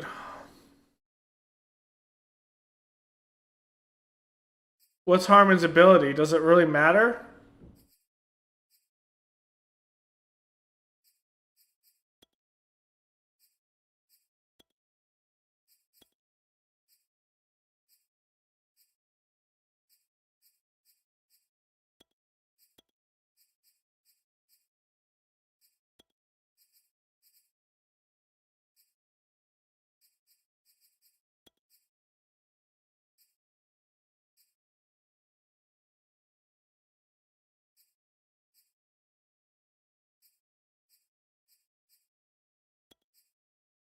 What's McLaurin's? Is double me? What's Pittman's? Let's actually...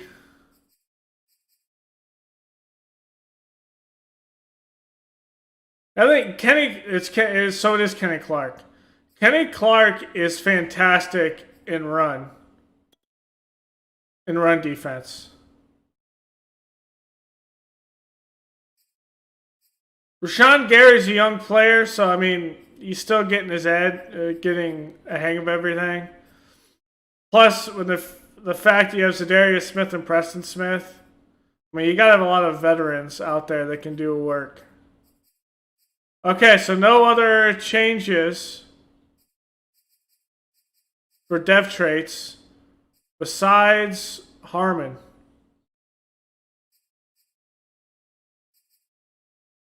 This is why we're in the Super Bowl here. In 5 years. this line. We got lucky with this line. Aiden Jones was a high draft pick. We got lucky with that one. Green was a draft pick at center last year. We picked this past draft, and then Watson, that was a sneaky pick as well. I think Aiden Jones was a injury, or maybe a Watson. It was just ridiculous.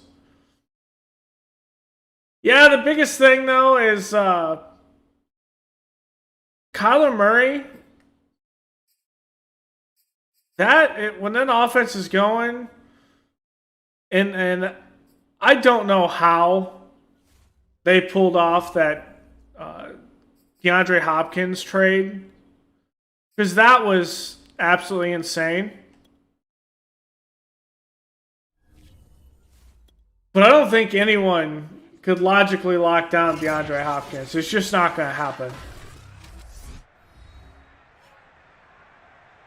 Here we go. What stadium are we in? Oh, watch this. Hopefully they have him running onto the field. You're going to laugh at this. Or do they fix it? Or no, this is in New Orleans. Never mind. I thought it was in Dallas. So this is the Mercedes Superdome in New Orleans. So if you have the one where they're like this for the Super Bowl, and you're in Dallas, they run onto the field and they run right through a table, which is hilarious. In the presentation, it's funny. Yeah, Eric Stokes has been playing very well.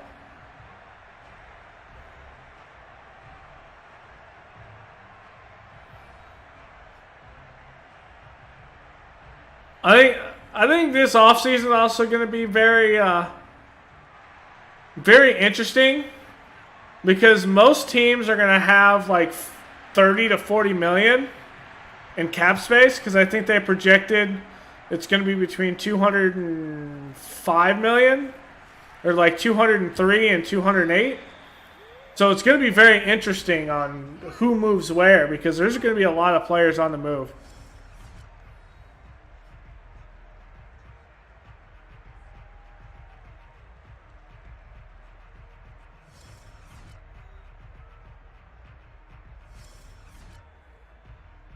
I would not be surprised, though, if... Is it Aaron Rodgers' last year? Or is that next year? Oh, we're playing the Falcons. That's right. I forgot to preview them. Let's preview them really fast. Instead of the Seahawks. I didn't even look to see that they played. I've been talking to you all so much. So it's Taylor Heineke. Okay. This is a great leeway into the next franchise we're going to do, which is the Legend of Taylor Heineke. I know. No, it's both of them. I remember reading a story. Adams and Rodgers contracts end after this year. So I remember reading a story where the idea was, does Aaron Rodgers move on? And it was happened to be from a newspaper that was in Dallas. And they said, not Dallas, but Denver. If Aaron Rodgers were to leave to Denver, would Davante Adams follow him? That was the story. The idea of no matter where Aaron Rodgers goes, is Davante Adams going to follow Rodgers wherever he ends up going if he leaves Green Bay? Kareem Hunt, Michael Horn's in there. Ridley, Marquise Brown, Henry. Okay. Kyle Pitts, Josh Claxton. Eric Fowler. Okay. That's a good rookie pick that they had. Jalen Mayfield, Matt Hennessy, Isaiah Hargrove, Jake Matthews, Akeem Hicks, the former Bear, coming over. Grady Jarrett. That's right. Grady Jarrett is an absolute monster. Matthew Bonds. Deion Jones. Cody Barton. Antoine Ellison. Okay. decent safeties. Or corners, I mean. Tyler Rapp. Well, and decent safeties too. Marquise Newkirk. Okay. This is going to be a bit of an issue with Grady Jarrett in the inside run. But we have Jonathan Taylor, the MVP.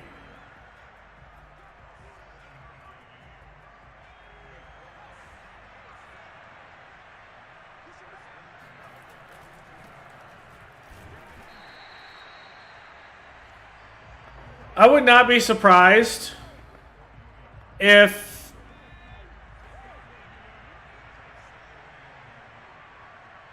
Aaron Rodgers does leave the Packers, that Davante Adams goes with them wherever it is, and in turn, Ryan Pace screwed up that contract negotiation with Allen Robinson so hard that I would not be surprised if Allen Robinson goes, and with how the cap space is this year, goes to Green Bay. Not out of spite, just because of the fact of just the fact that he'll be the best.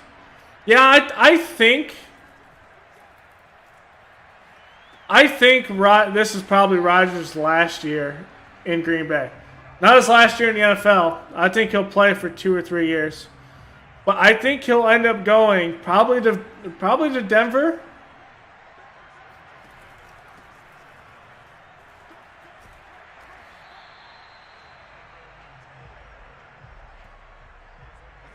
Because essentially he can come in and he can go into Denver, and I think they're going to replace their offensive coordinator after this year. But I think he goes into Denver. Whoops, that's not where I wanted to put that. I think he goes into Denver. They hire a new offensive coordinator, and essentially Rodgers gets to pick whoever he wants. That's a good play.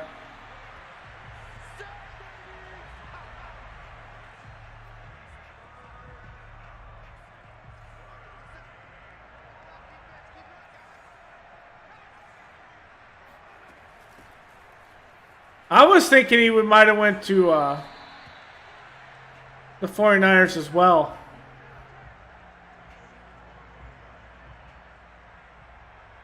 But I think how you get him, Aaron Rodgers that is you come in and Vic Fangio just says, I'll mess with the defense. Who do you want to work with as an offensive coordinator? Who do you want as a quarterback's coach?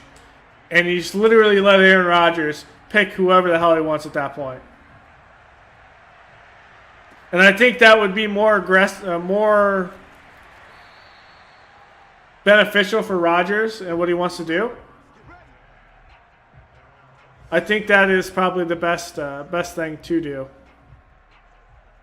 at least from Rodgers' standpoint. It's not like you lack the talent on the team.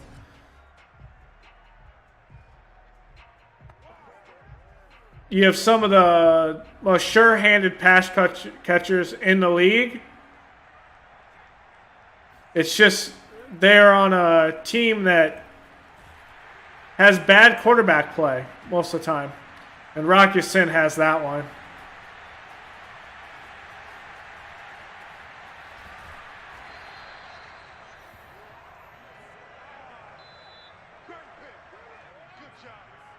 I mean, they pick, like, your coach is an offensive mind.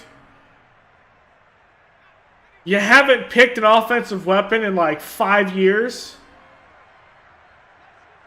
And then you can't get Odell Beckham. You can't get Josh Gordon when he's available.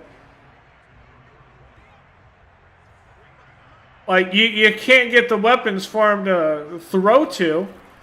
You have receivers that are decent but can't catch the football besides Davante Adams.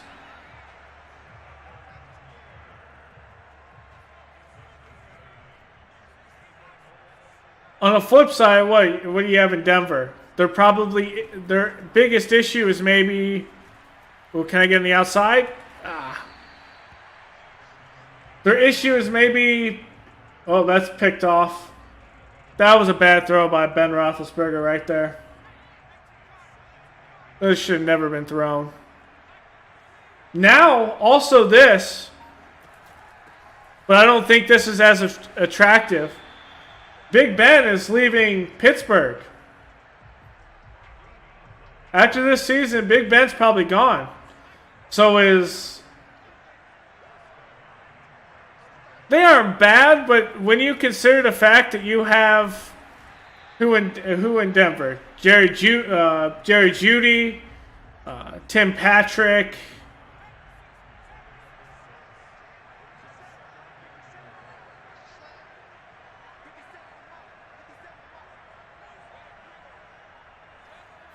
Let me get this play off first.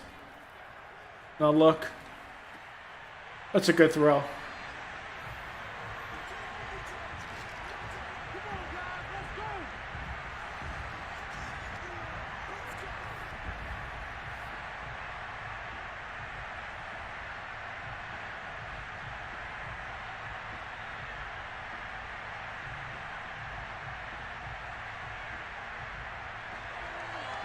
I'm not saying Lazard and Valdez are bad, but Lazard has, I mean, Valdez has dropped some key passes that have really pissed off Rodgers.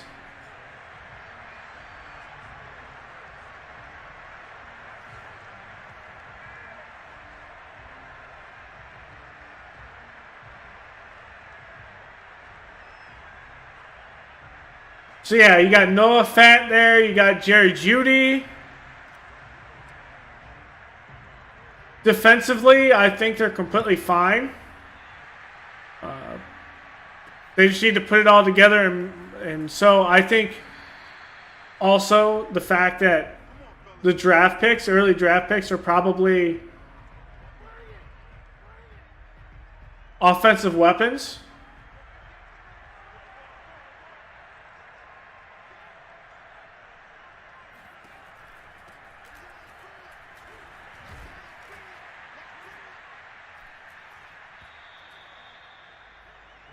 Who else? Yeah, so Cortland Sutton, Tim Patrick, Jerry Jeudy. You got Noah Fant that's over there. You got a decent offensive line.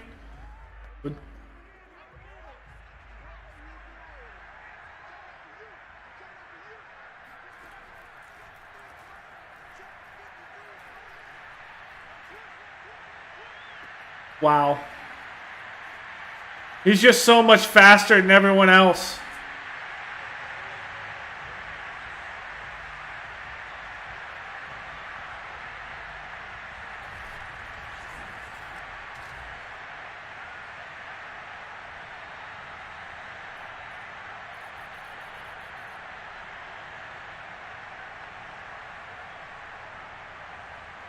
Yeah, it's just...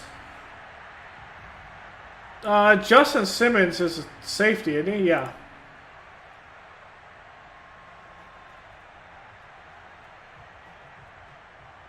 I just don't think he's going to stay in Green Bay. That's the thing.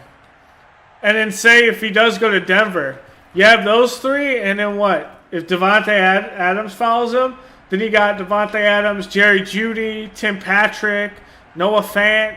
You're talking about a receiving core that Rodgers would just pass all over that division. Let's go, baby.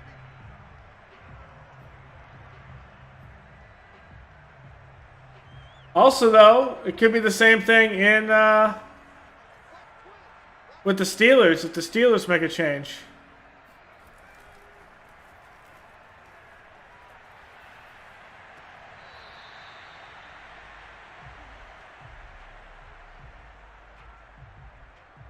What? How is that? What? He's in the... Wow. He's in the air. He still has the ball. You're allowed to do that. That's not a touchdown.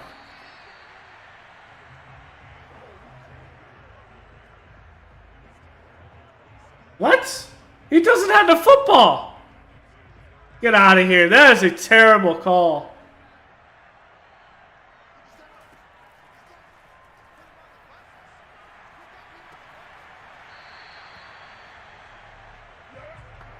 Get him in the shoulder. Come on.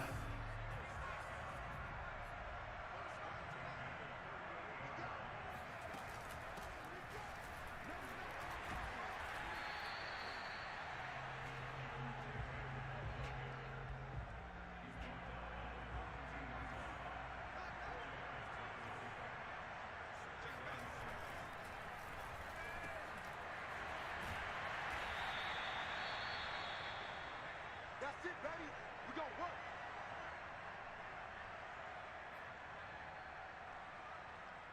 Yeah, it's just what team is really going to... Rodgers is a fantastic player, don't get me wrong. But what team really needs him?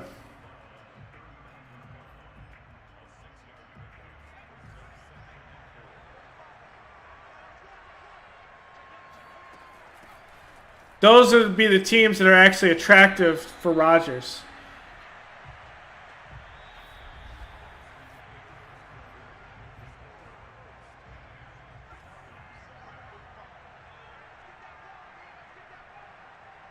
I could have at one point thought about him going to the Raiders, but with how jacked up that team is now, nah.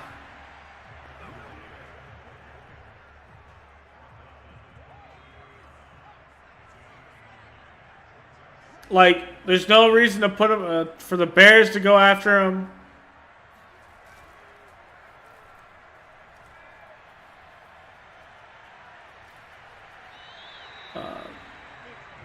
I don't know how. Maybe the Colts? I don't know how long Carson Wentz's contract is.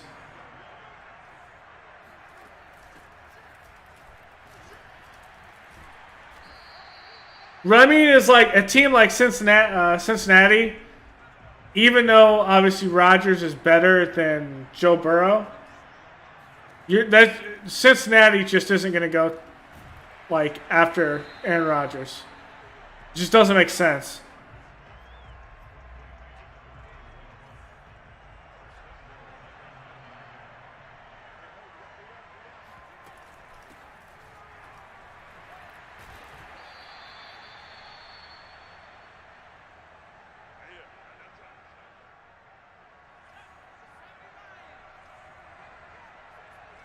This would be intriguing as well. The Saints.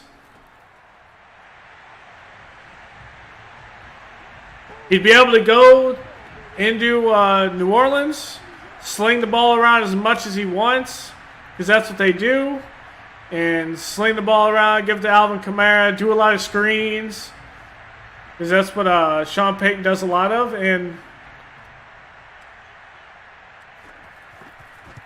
they have a fundamentally good defense. They don't have a great defense, but they play a very fundamentally sound defensive scheme.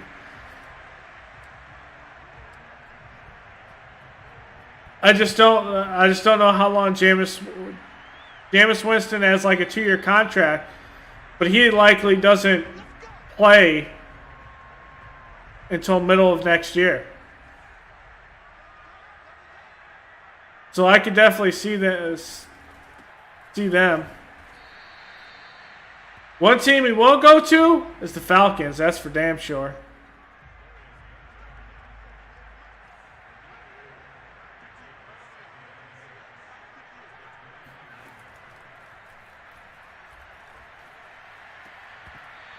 Ooh, he dropped it. Good punch up by Caldwell. He could also go to Minnesota. Kirk Cousins, his contract is up at the end of the year.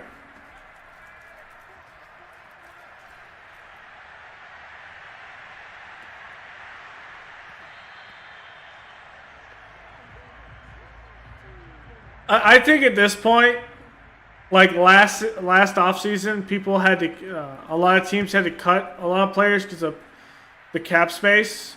went down.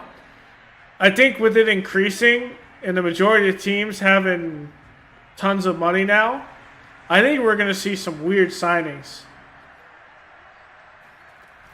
Some weird signings, some irrational signings, like signing players to deals they're probably not worth because you have to spend all that money now. I think there's going to be a lot of craziness.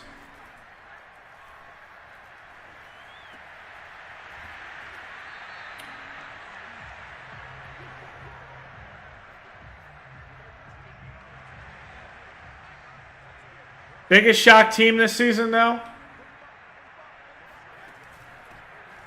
Patriots. With Mac Jones. I did not expect that.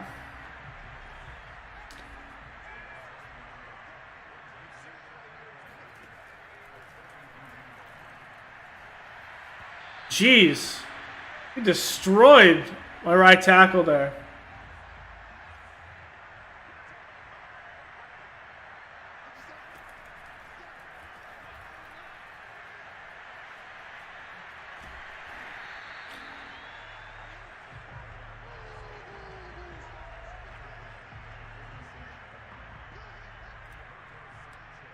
True, that's why I think Mike Tomlin isn't going to be fired after this year. This is Mike Tomlin's first ever in 14 or 16 years that he's ever had a losing season. I mean, that's a good record. That gives you some clout in the fact that you shouldn't be fired.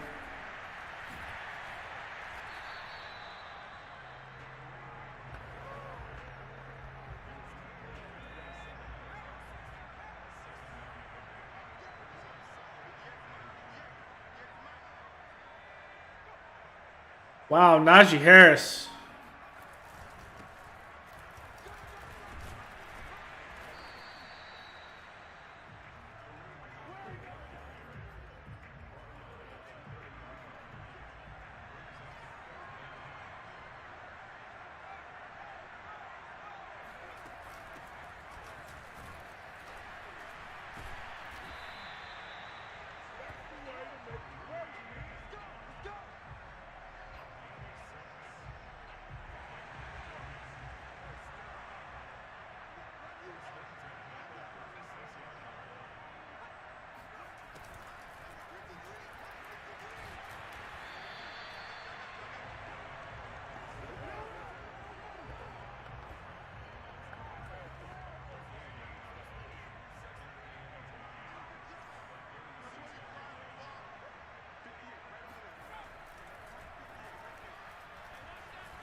Come on.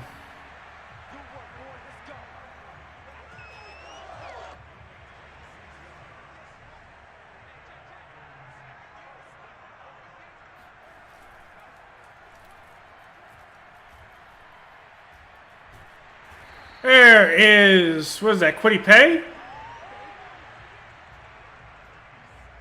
I will say a lot of that pick of Kwity Paye, a lot of people were confused by that. But, wow. Trying to go for the interception there.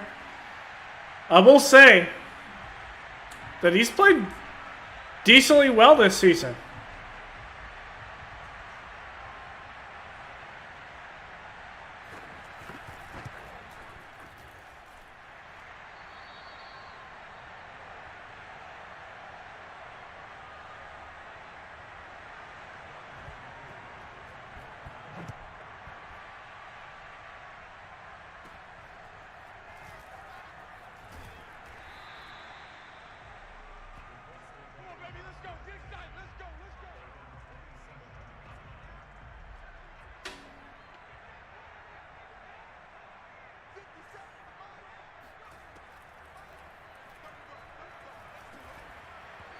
Ah, Pittman.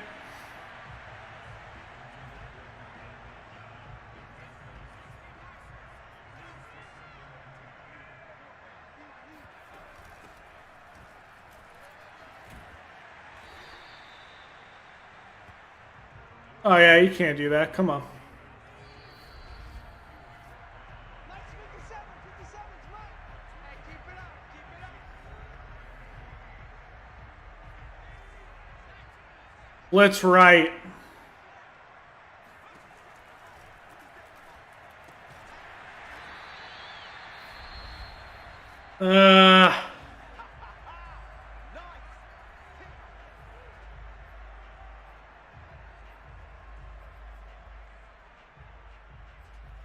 I mean, we have the lead.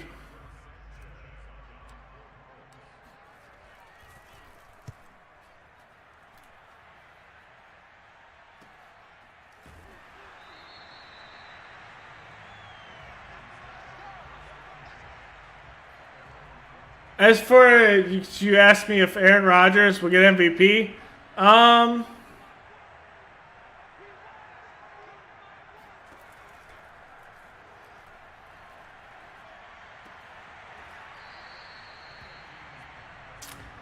That's a good question.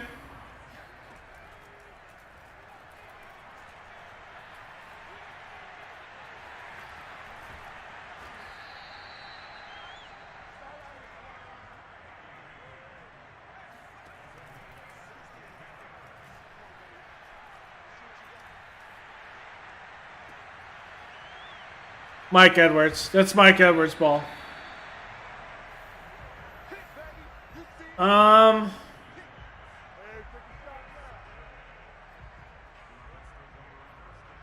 Well, I know the defensive rookie of the year is going to be, without a doubt, Mac Jones.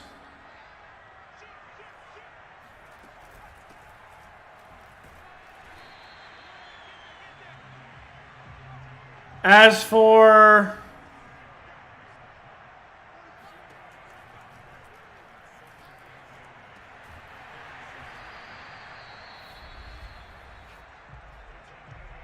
defensively,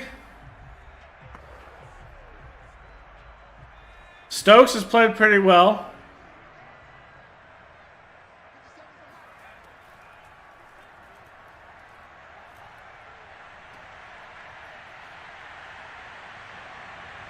No, I think the MVP goes to Jonathan Taylor.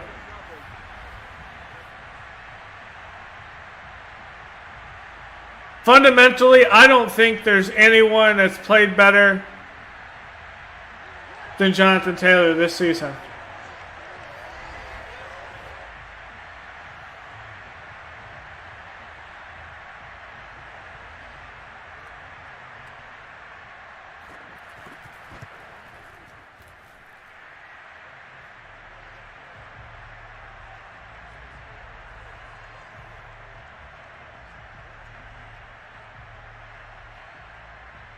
Because what does Taylor have in stats? His stats are just absolutely ridiculous for this season.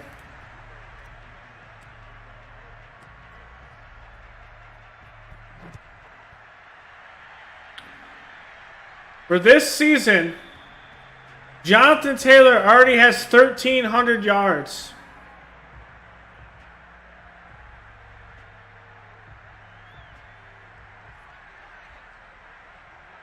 In 13 games.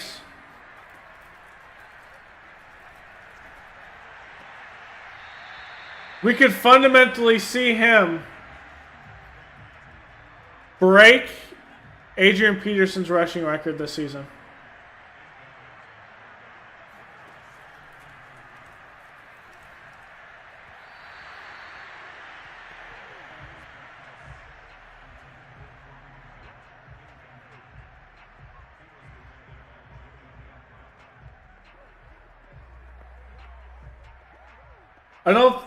I don't think he's had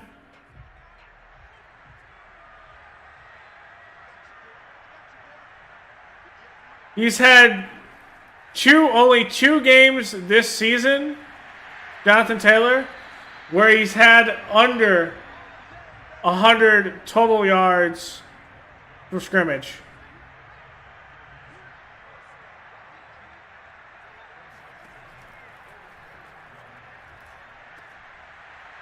I just straight missed that. And what? The Bills, you put up 4 touchdowns. Almost 200 yards. With the Texans, another 150-yard game. And 2 touchdowns.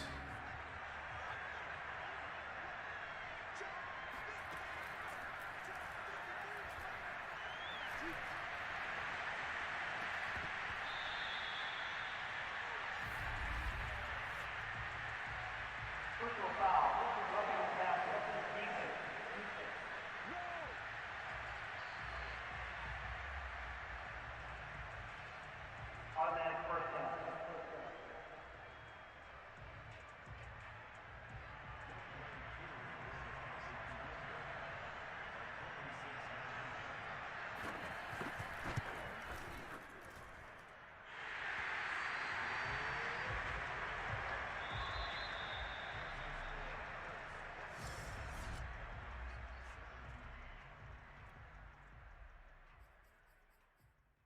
It could also be the fact that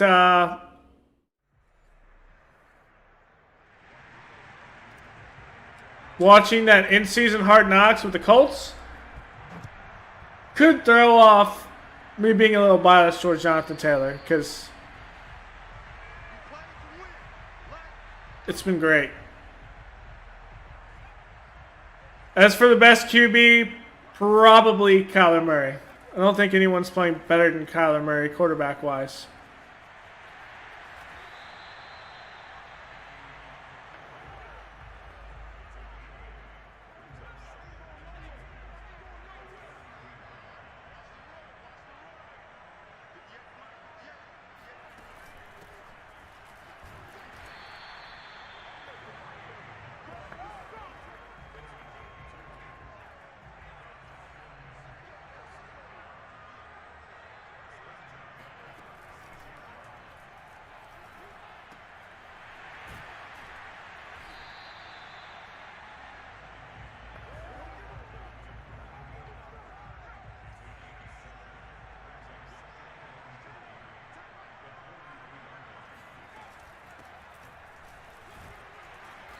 Oh, stopped him.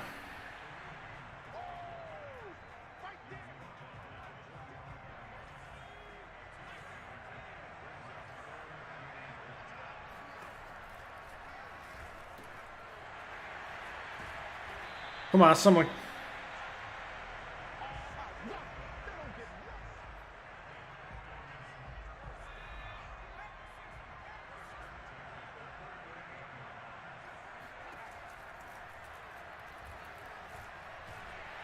And down he goes, DeForest Buckner.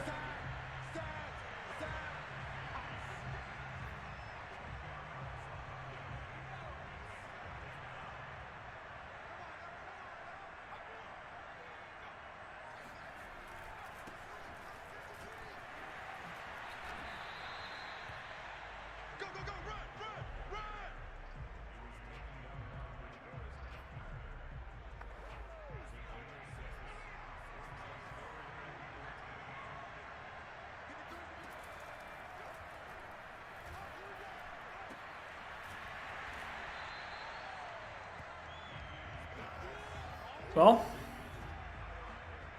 stop him.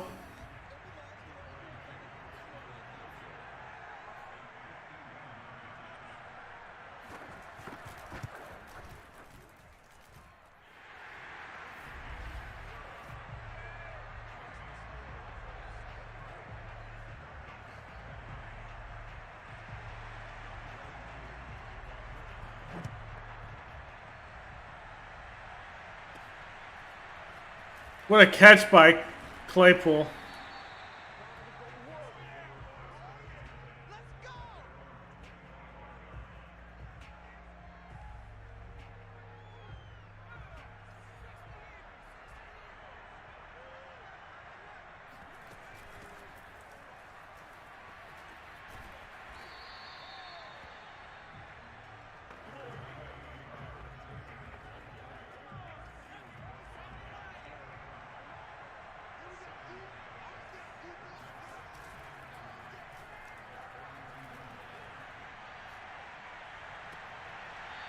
Good play by Terry McLaurin.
I need to work upfield there.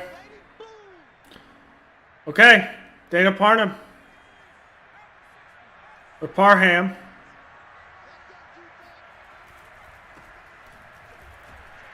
Not scared. Gonna run right at Grady Jarrett. Not scared.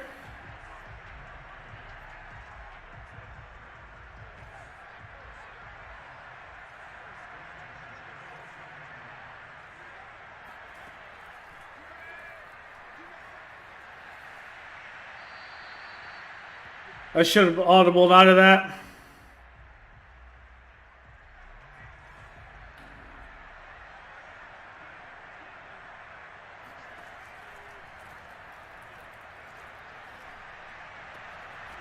And they picked themselves.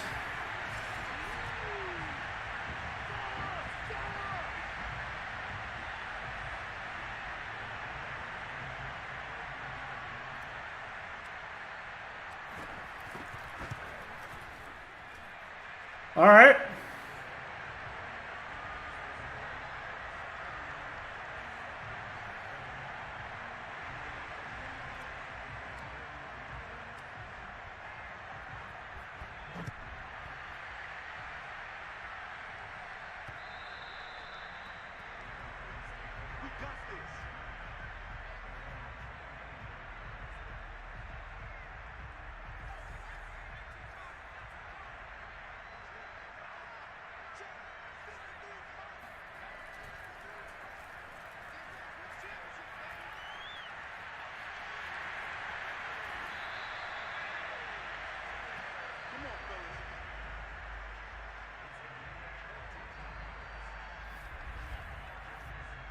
Oh.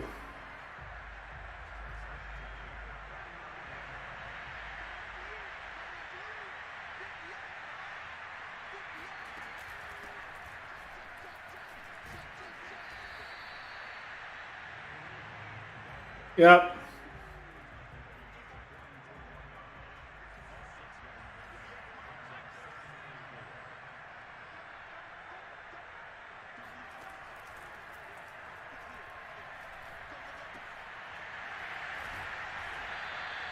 Man, Pitt's just all over the place right now.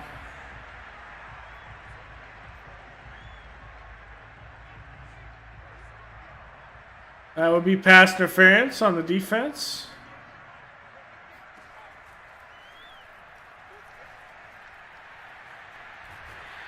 And down he goes. That's Mo Hurst.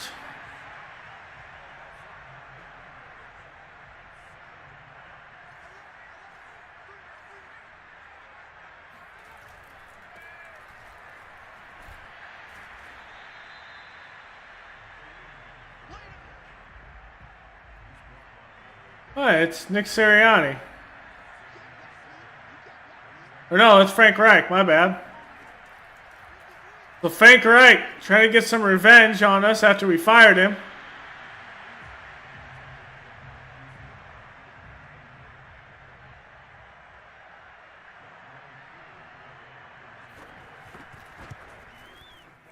That's wide left.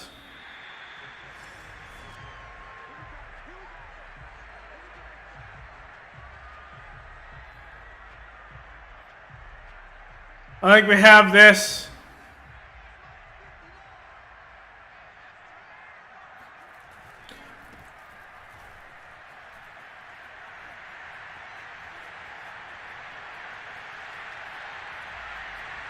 Jonathan Taylor. He's been the rock in this franchise.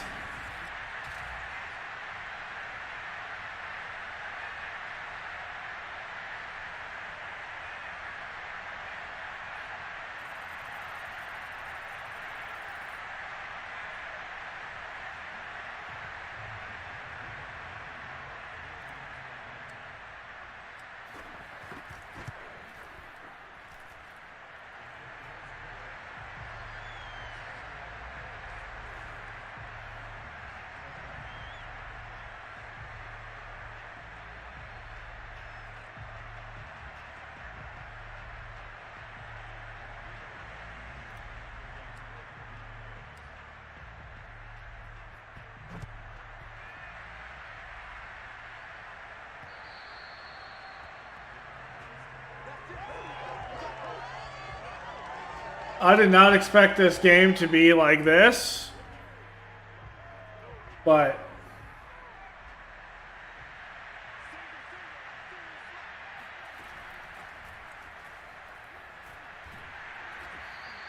we built an amazing team.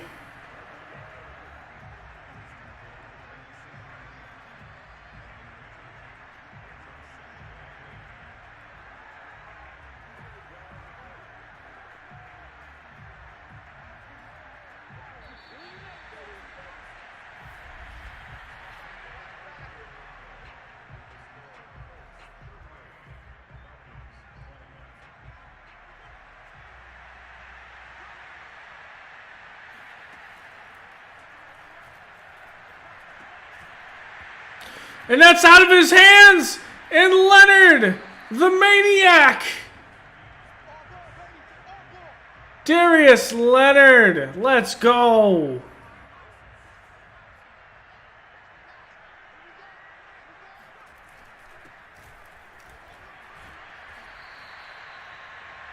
And Jonathan Taylor has 181 yards right now. Jeez.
All right. Well, this is a good way to end the franchise. End the 5-year rebuild of the, well, not really a rebuild, but a realistic franchise with the Colts.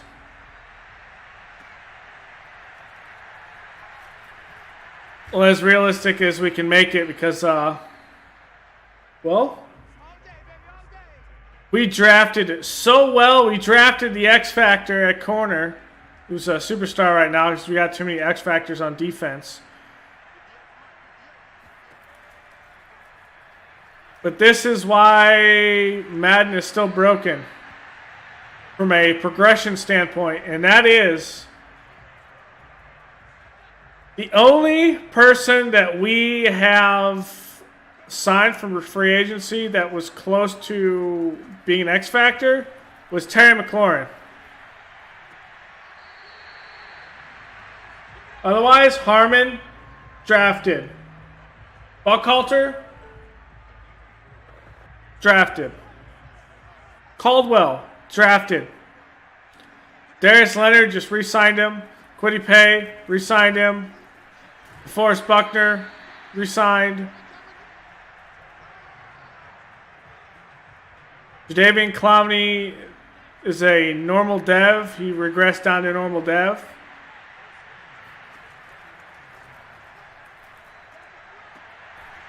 What a pass by Taylor Heineke.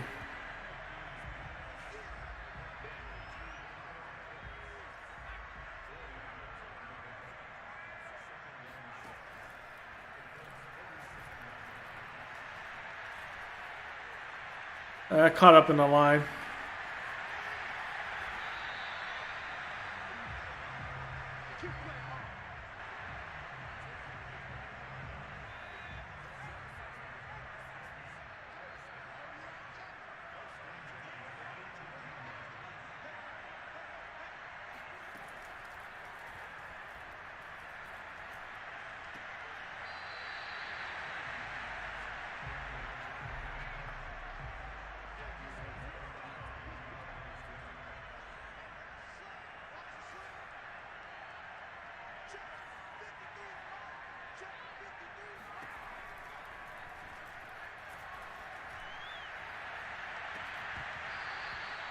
He's out of bounds.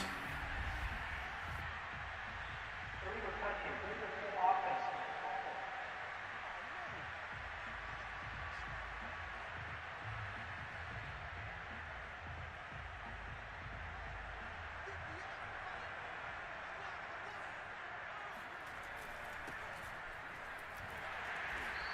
There's Okariki.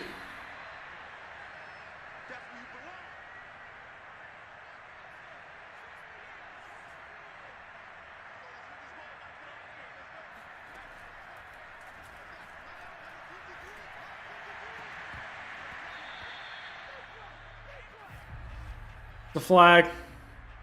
Personal foul. This is roughing the passer. This is defense.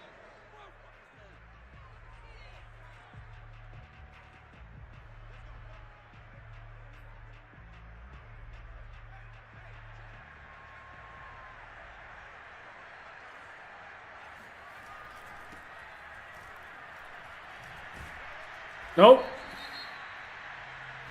Another flag.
He's in.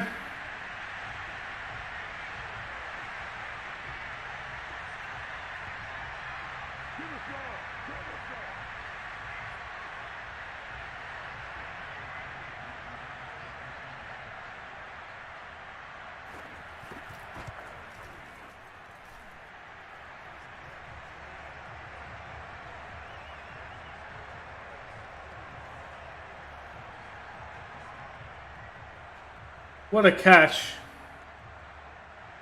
Deontay Johnson.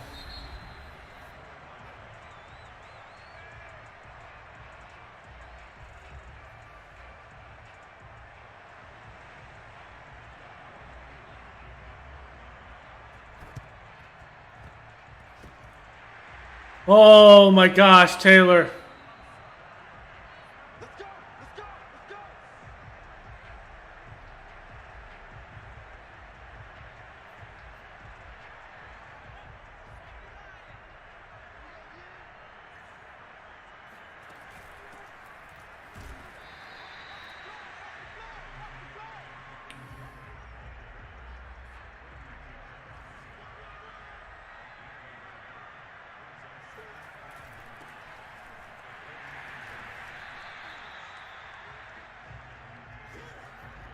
Caught, touchdown. Steelers.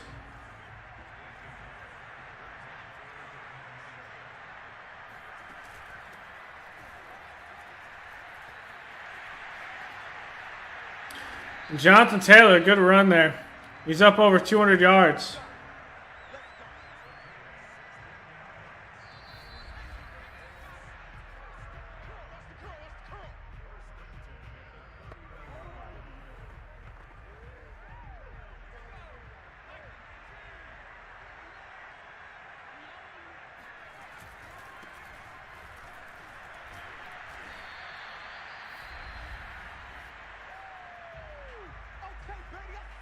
We got ourselves a ball game.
I ran right into him. That's on me.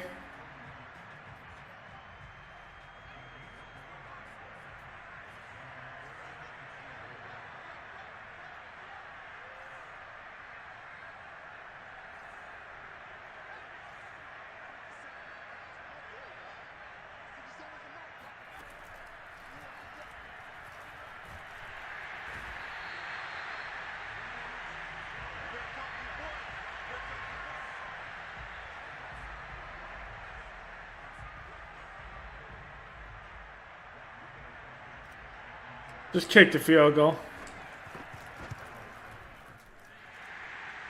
I don't want to just sit there and let the clock run down because it'd just be boring, but this game's already done.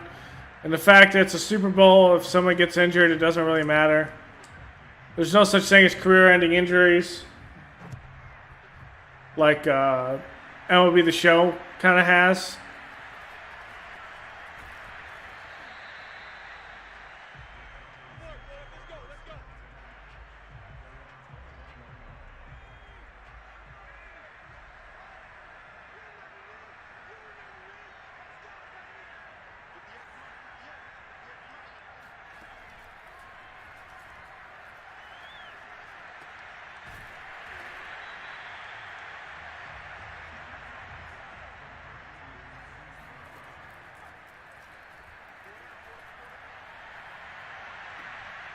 And that's picked off by Caldwell, and that's your ball game.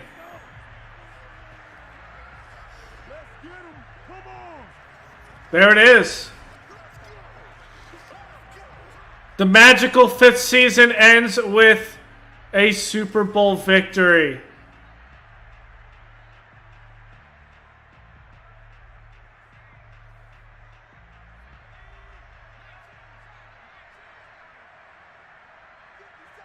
We go 16-2 on the season, I think, technically.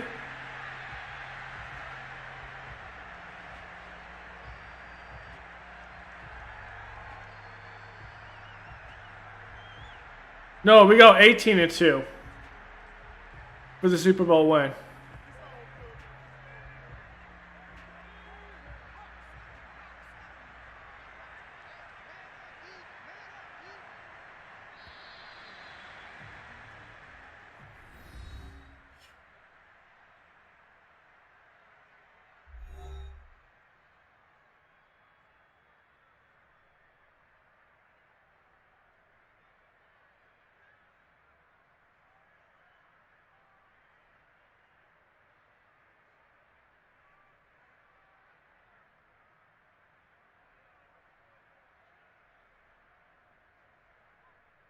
There's Jonathan Taylor. And there is the trophy. Got Bowden up there.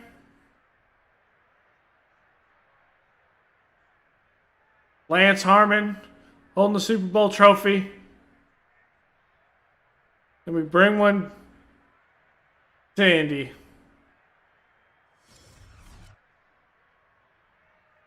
As we got some invisible players on the field in this replay.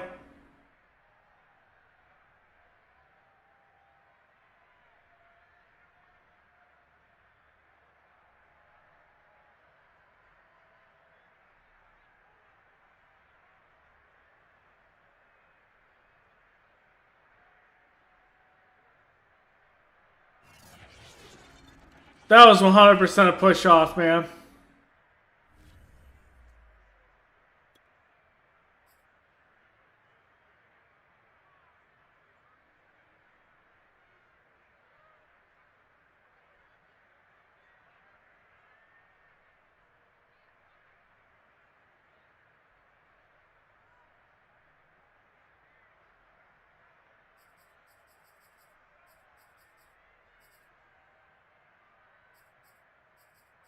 Heineke had 3 interceptions. We had 4 touchdowns for Lance Harmon. Taylor, 233 and a touchdown. Pitts, though. Kyle Pitts. A superstar. This has to go to Jonathan Taylor, this MVP.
Let's see who it is.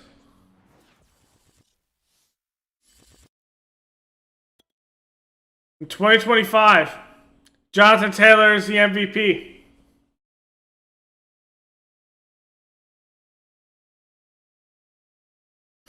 So he's a Super Bowl MVP. Well, he caps off his MVP season with a Super Bowl MVP. Looking at who won it throughout this entire franchise, the Browns won it in year 1 over the Saints. Year 2 is KC over Washington. In year 3, it was Jordan Love leading the Packers over the Bills. In 2024, so season 4, it was Mahomes over the Packers. And then season 5, we take this.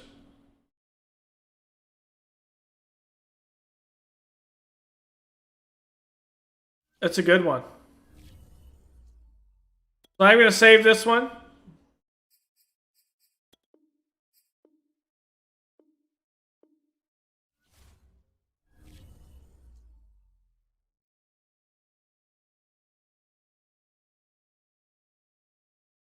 So not too bad.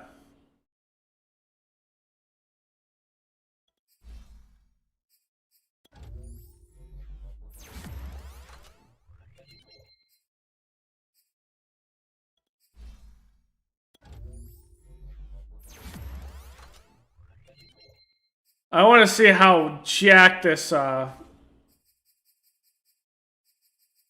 this league is, though.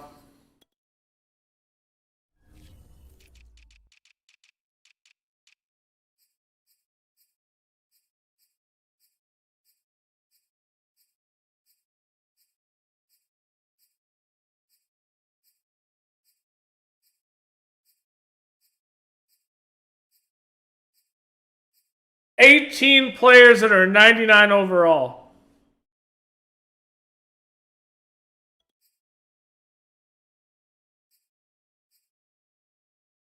Like 18 players.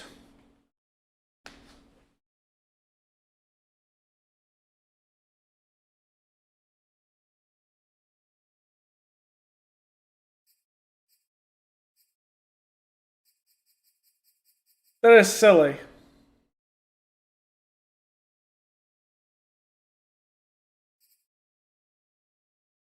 So this is, I think, what's broken. Halfbacks. You got 1, 2, 3, 4, 5, 6, 7. So 8, I think I said 18, 99 players. 7 of them are running backs. More than half.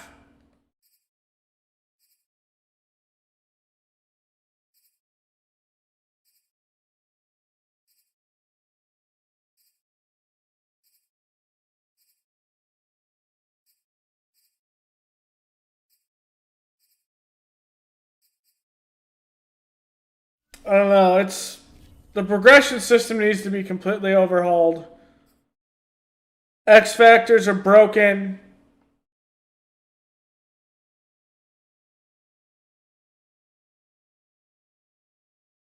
I guess it's cool for online play, stuff like that. It's just, I don't know. Let's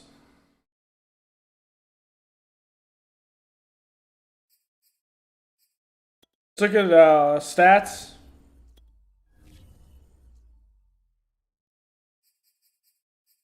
Pretty good year for Lance Harmon. 1,700 yards for Jonathan Taylor. Jeez. And 23 touchdowns. Pittman almost gets 1,400. McLaurin gets 1,300 and 14 touchdowns. Miguel Delgado, 88 receptions, over 1,000 yards, 15 touchdowns. Wow, he played the entire season as well. Wow, okay. That's crazy. I did not expect that.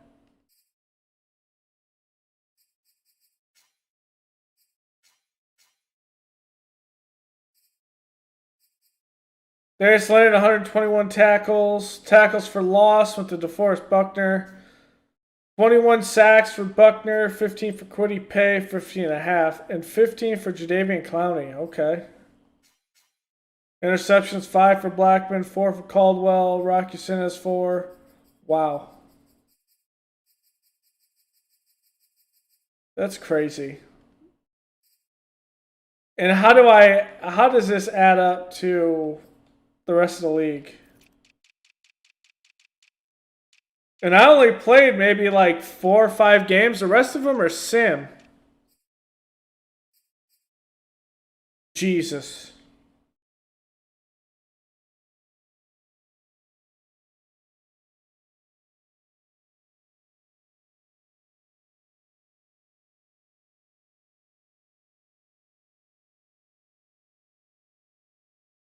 Like, wow. 47 touchdowns. Almost the most, second to most interceptions. But 19 is good for me. Christian McCaffrey, though, had more yards than Jonathan Taylor, but Taylor had 23 touchdowns. Far more than even Nick Chubb. With no fumbles. Pittman has the most receptions in the league. Most yards with DK Metcalf. Most touchdowns is Miguel Delgado.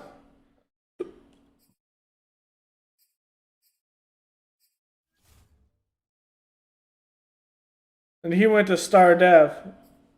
So Miguel Delgado did go up.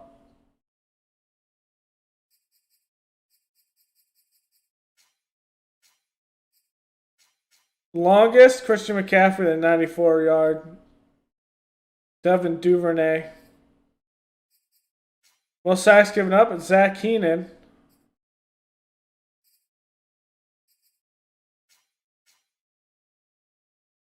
David Collins, the 150 tackles. Jeez. Eric Springs, Isaiah Simmons. Quentin Williams is the most tackles for loss, sacks. Nick Bosa has 25.5. I'll have to look at the records after this.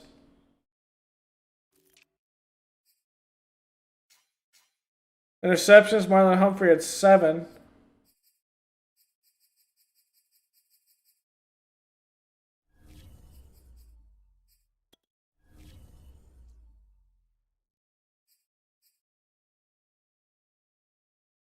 Kirk Cousins was picked. I think that's going to be... Wow.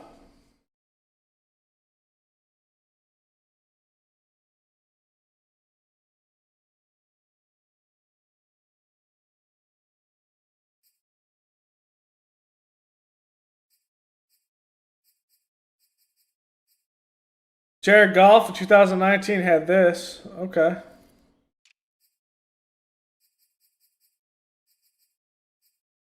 Herbert had 7 touchdowns this season. It's tied for the record.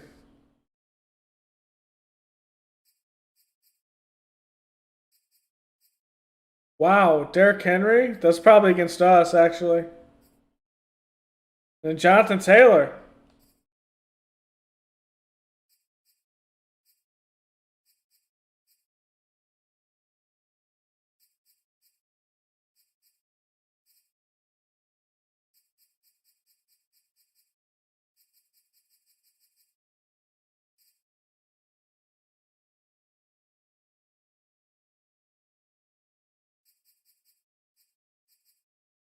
Jones had it in this franchise in 2022.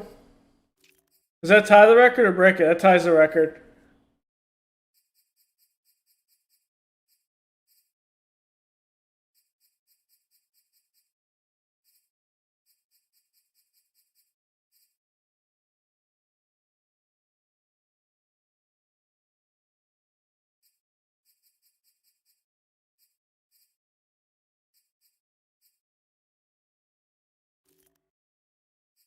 All right, in the season, Harmon got the third best in the season. Last season and in this season was up there as well. And again, in 2023 up there as well. Jeez.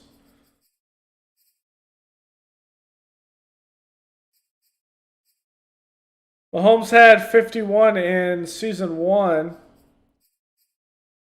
Mahomes had 47 in season 2, and Harmon tied it this year.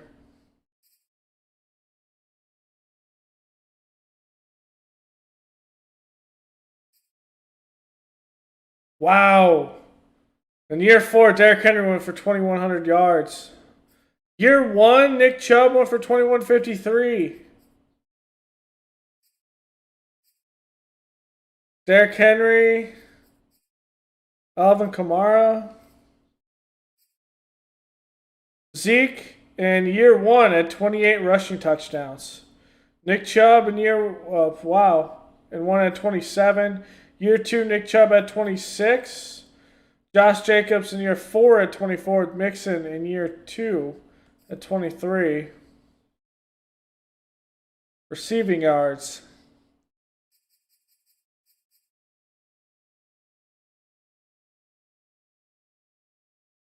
Slot for Michael Thomas. Devonta Adams, and that's in before.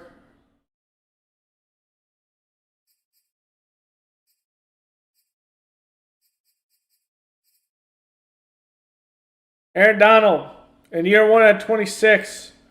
Bosa in this year at 25.5, so he's not going to beat it. Buckner at 24, so he had a shorter Aaron Donald in the record. Okay. Khalil Mack in year 1 at 22. DeForest Buckner in year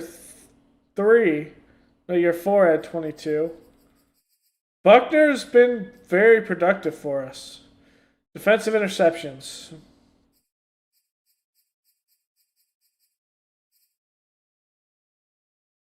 No one close.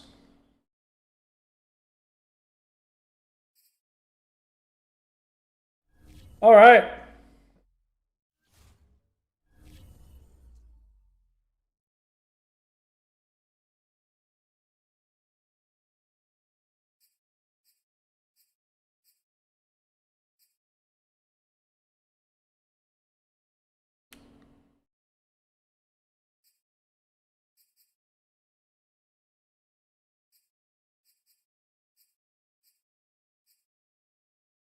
All right, guys. Is there anything else I want to show for the end of this?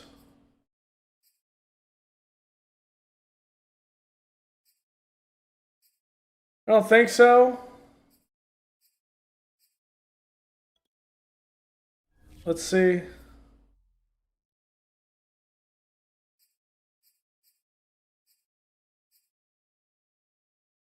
No, I don't think so.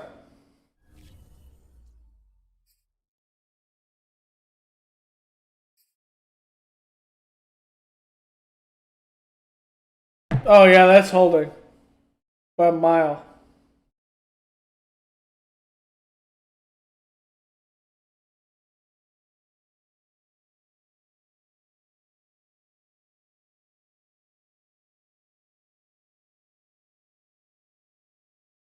Okay, so let me launch it up here. I'm going to play some Halo multiplayer. Actually, no, it's 3 minutes left.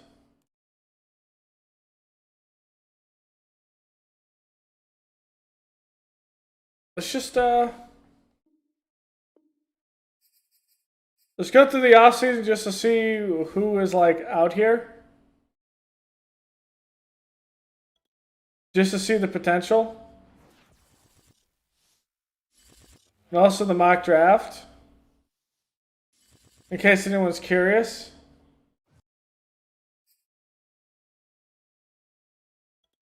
Plus retirements. So after losing, Akeem Hicks will retire. Tannehill gets a ring as the backup. Brendan Sharif retires. Gronk does. Gilmore.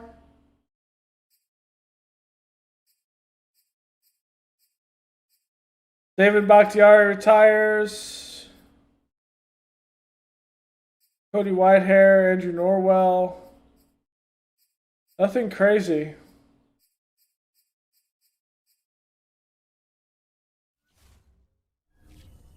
I want to see who gets in the Hall of Fame for year 5 as well.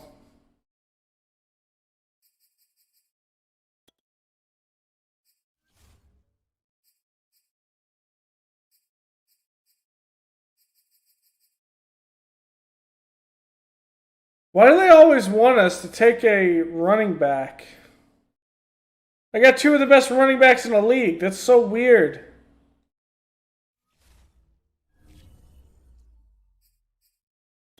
How is that even a thing?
Was it an 8-point game? Yeah.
That's a flag.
Holding.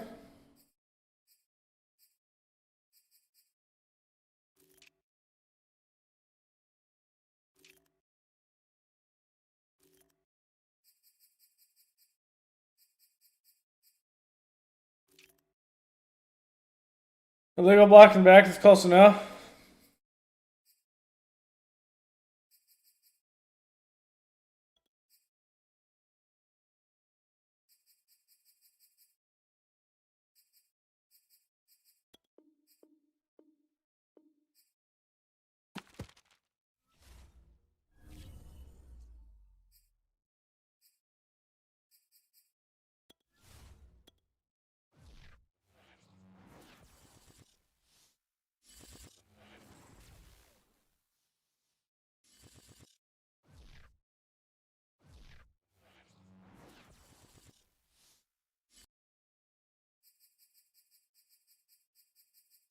And this is another thing I don't like, the fact that I literally got all the players that I've I went for, which is weird. See, now they're saying a tackle.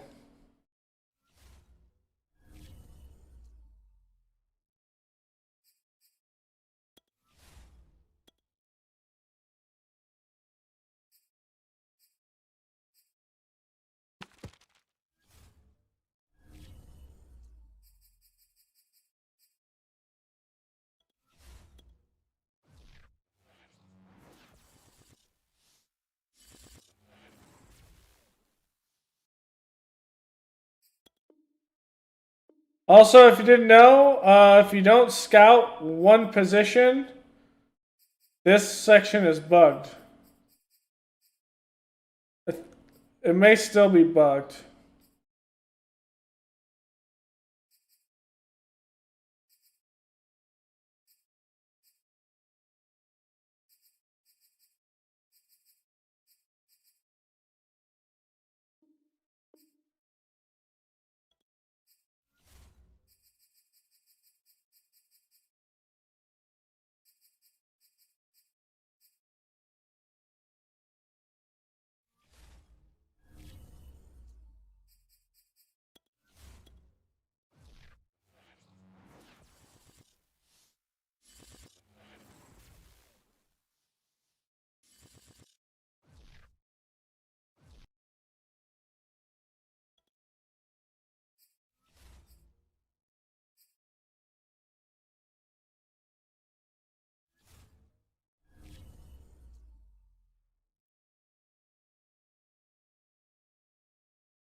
We're not playing past the system. I'm just killing time. Or this season, I was killing time, and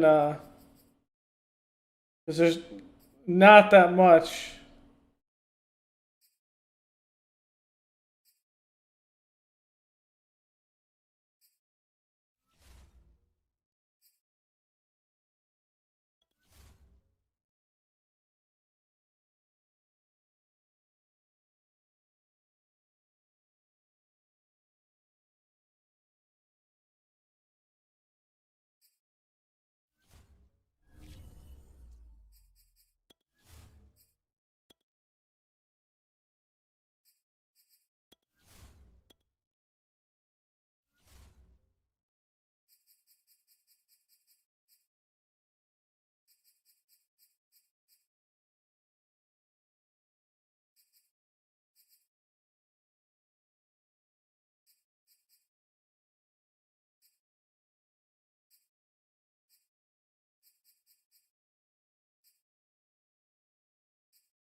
ran into each other.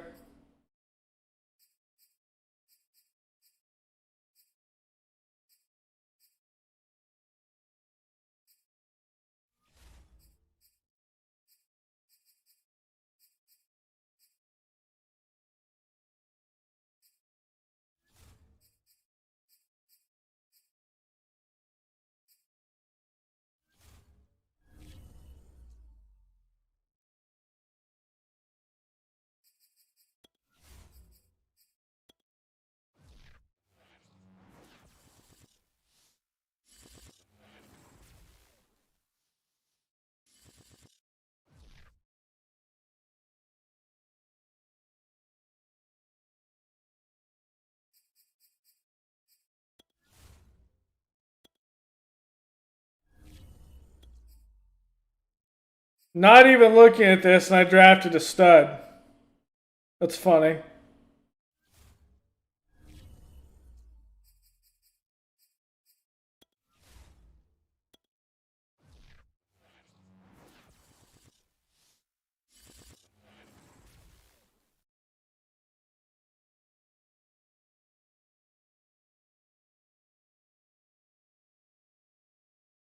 Wow.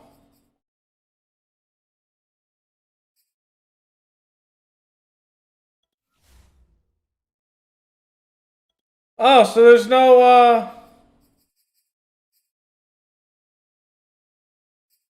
Hall of Fame things.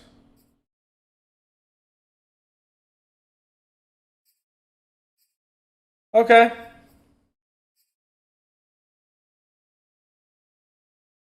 I was hoping for like a Hall of Fame video.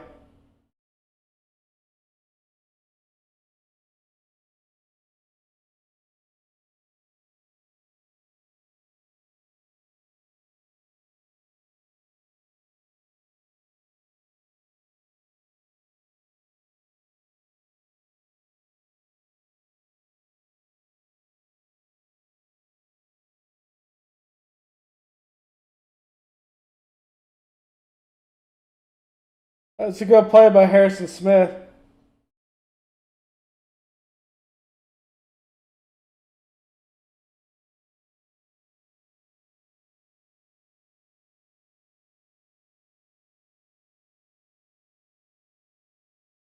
Wow, that was a good game. That was a very good game. So, Sunday's a primetime game. It's a habit for me to say that, but Sunday is a primetime game, but it's for the Bears. So I probably will not be streaming for that one. Probably just will watch it with my parents, hang out, that sort of thing. On Monday, I'm not sure what we're going to end up doing. I might put up tomorrow a new poll to see what franchise we do, or I might just kind of roll. New franchise. There's a lot of conflicting information on if EA has canceled the updates, if they haven't canceled the updates. No one really knows what's going on, but yeah. I think we might do probably one more franchise before the season is done. And that one, toss up between Washington,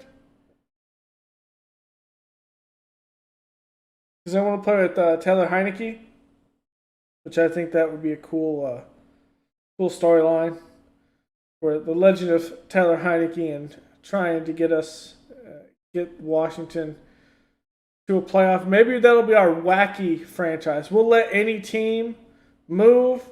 We'll probably move ourselves. We'll explore, because I've never done a relocation franchise. So we may relocate and kind of see what's out there. Maybe we relocate and we do the Houston Oilers. That'd be pretty cool. And now we'll let any team relocate and see what happens. So thanks for hanging out. It was a fun stream. Took us 5 seasons. we got the Super Bowl win, and that's kind of the accomplishment of this season. It was a make or break season. So thanks for hanging out, and I will see you guys tomorrow for some Halo Infinite. We will continue the storyline of Halo probably around 4-ish. We'll start streaming maybe a little bit before that. We'll continue some Halo Infinite. We'll go a good 4 or 5 hours with that at least. We'll have fun clearing the map. It is a 100% run, so clearing the map, seeing what it has to offer and things like that. So thanks for hanging out, and I will see you guys tomorrow.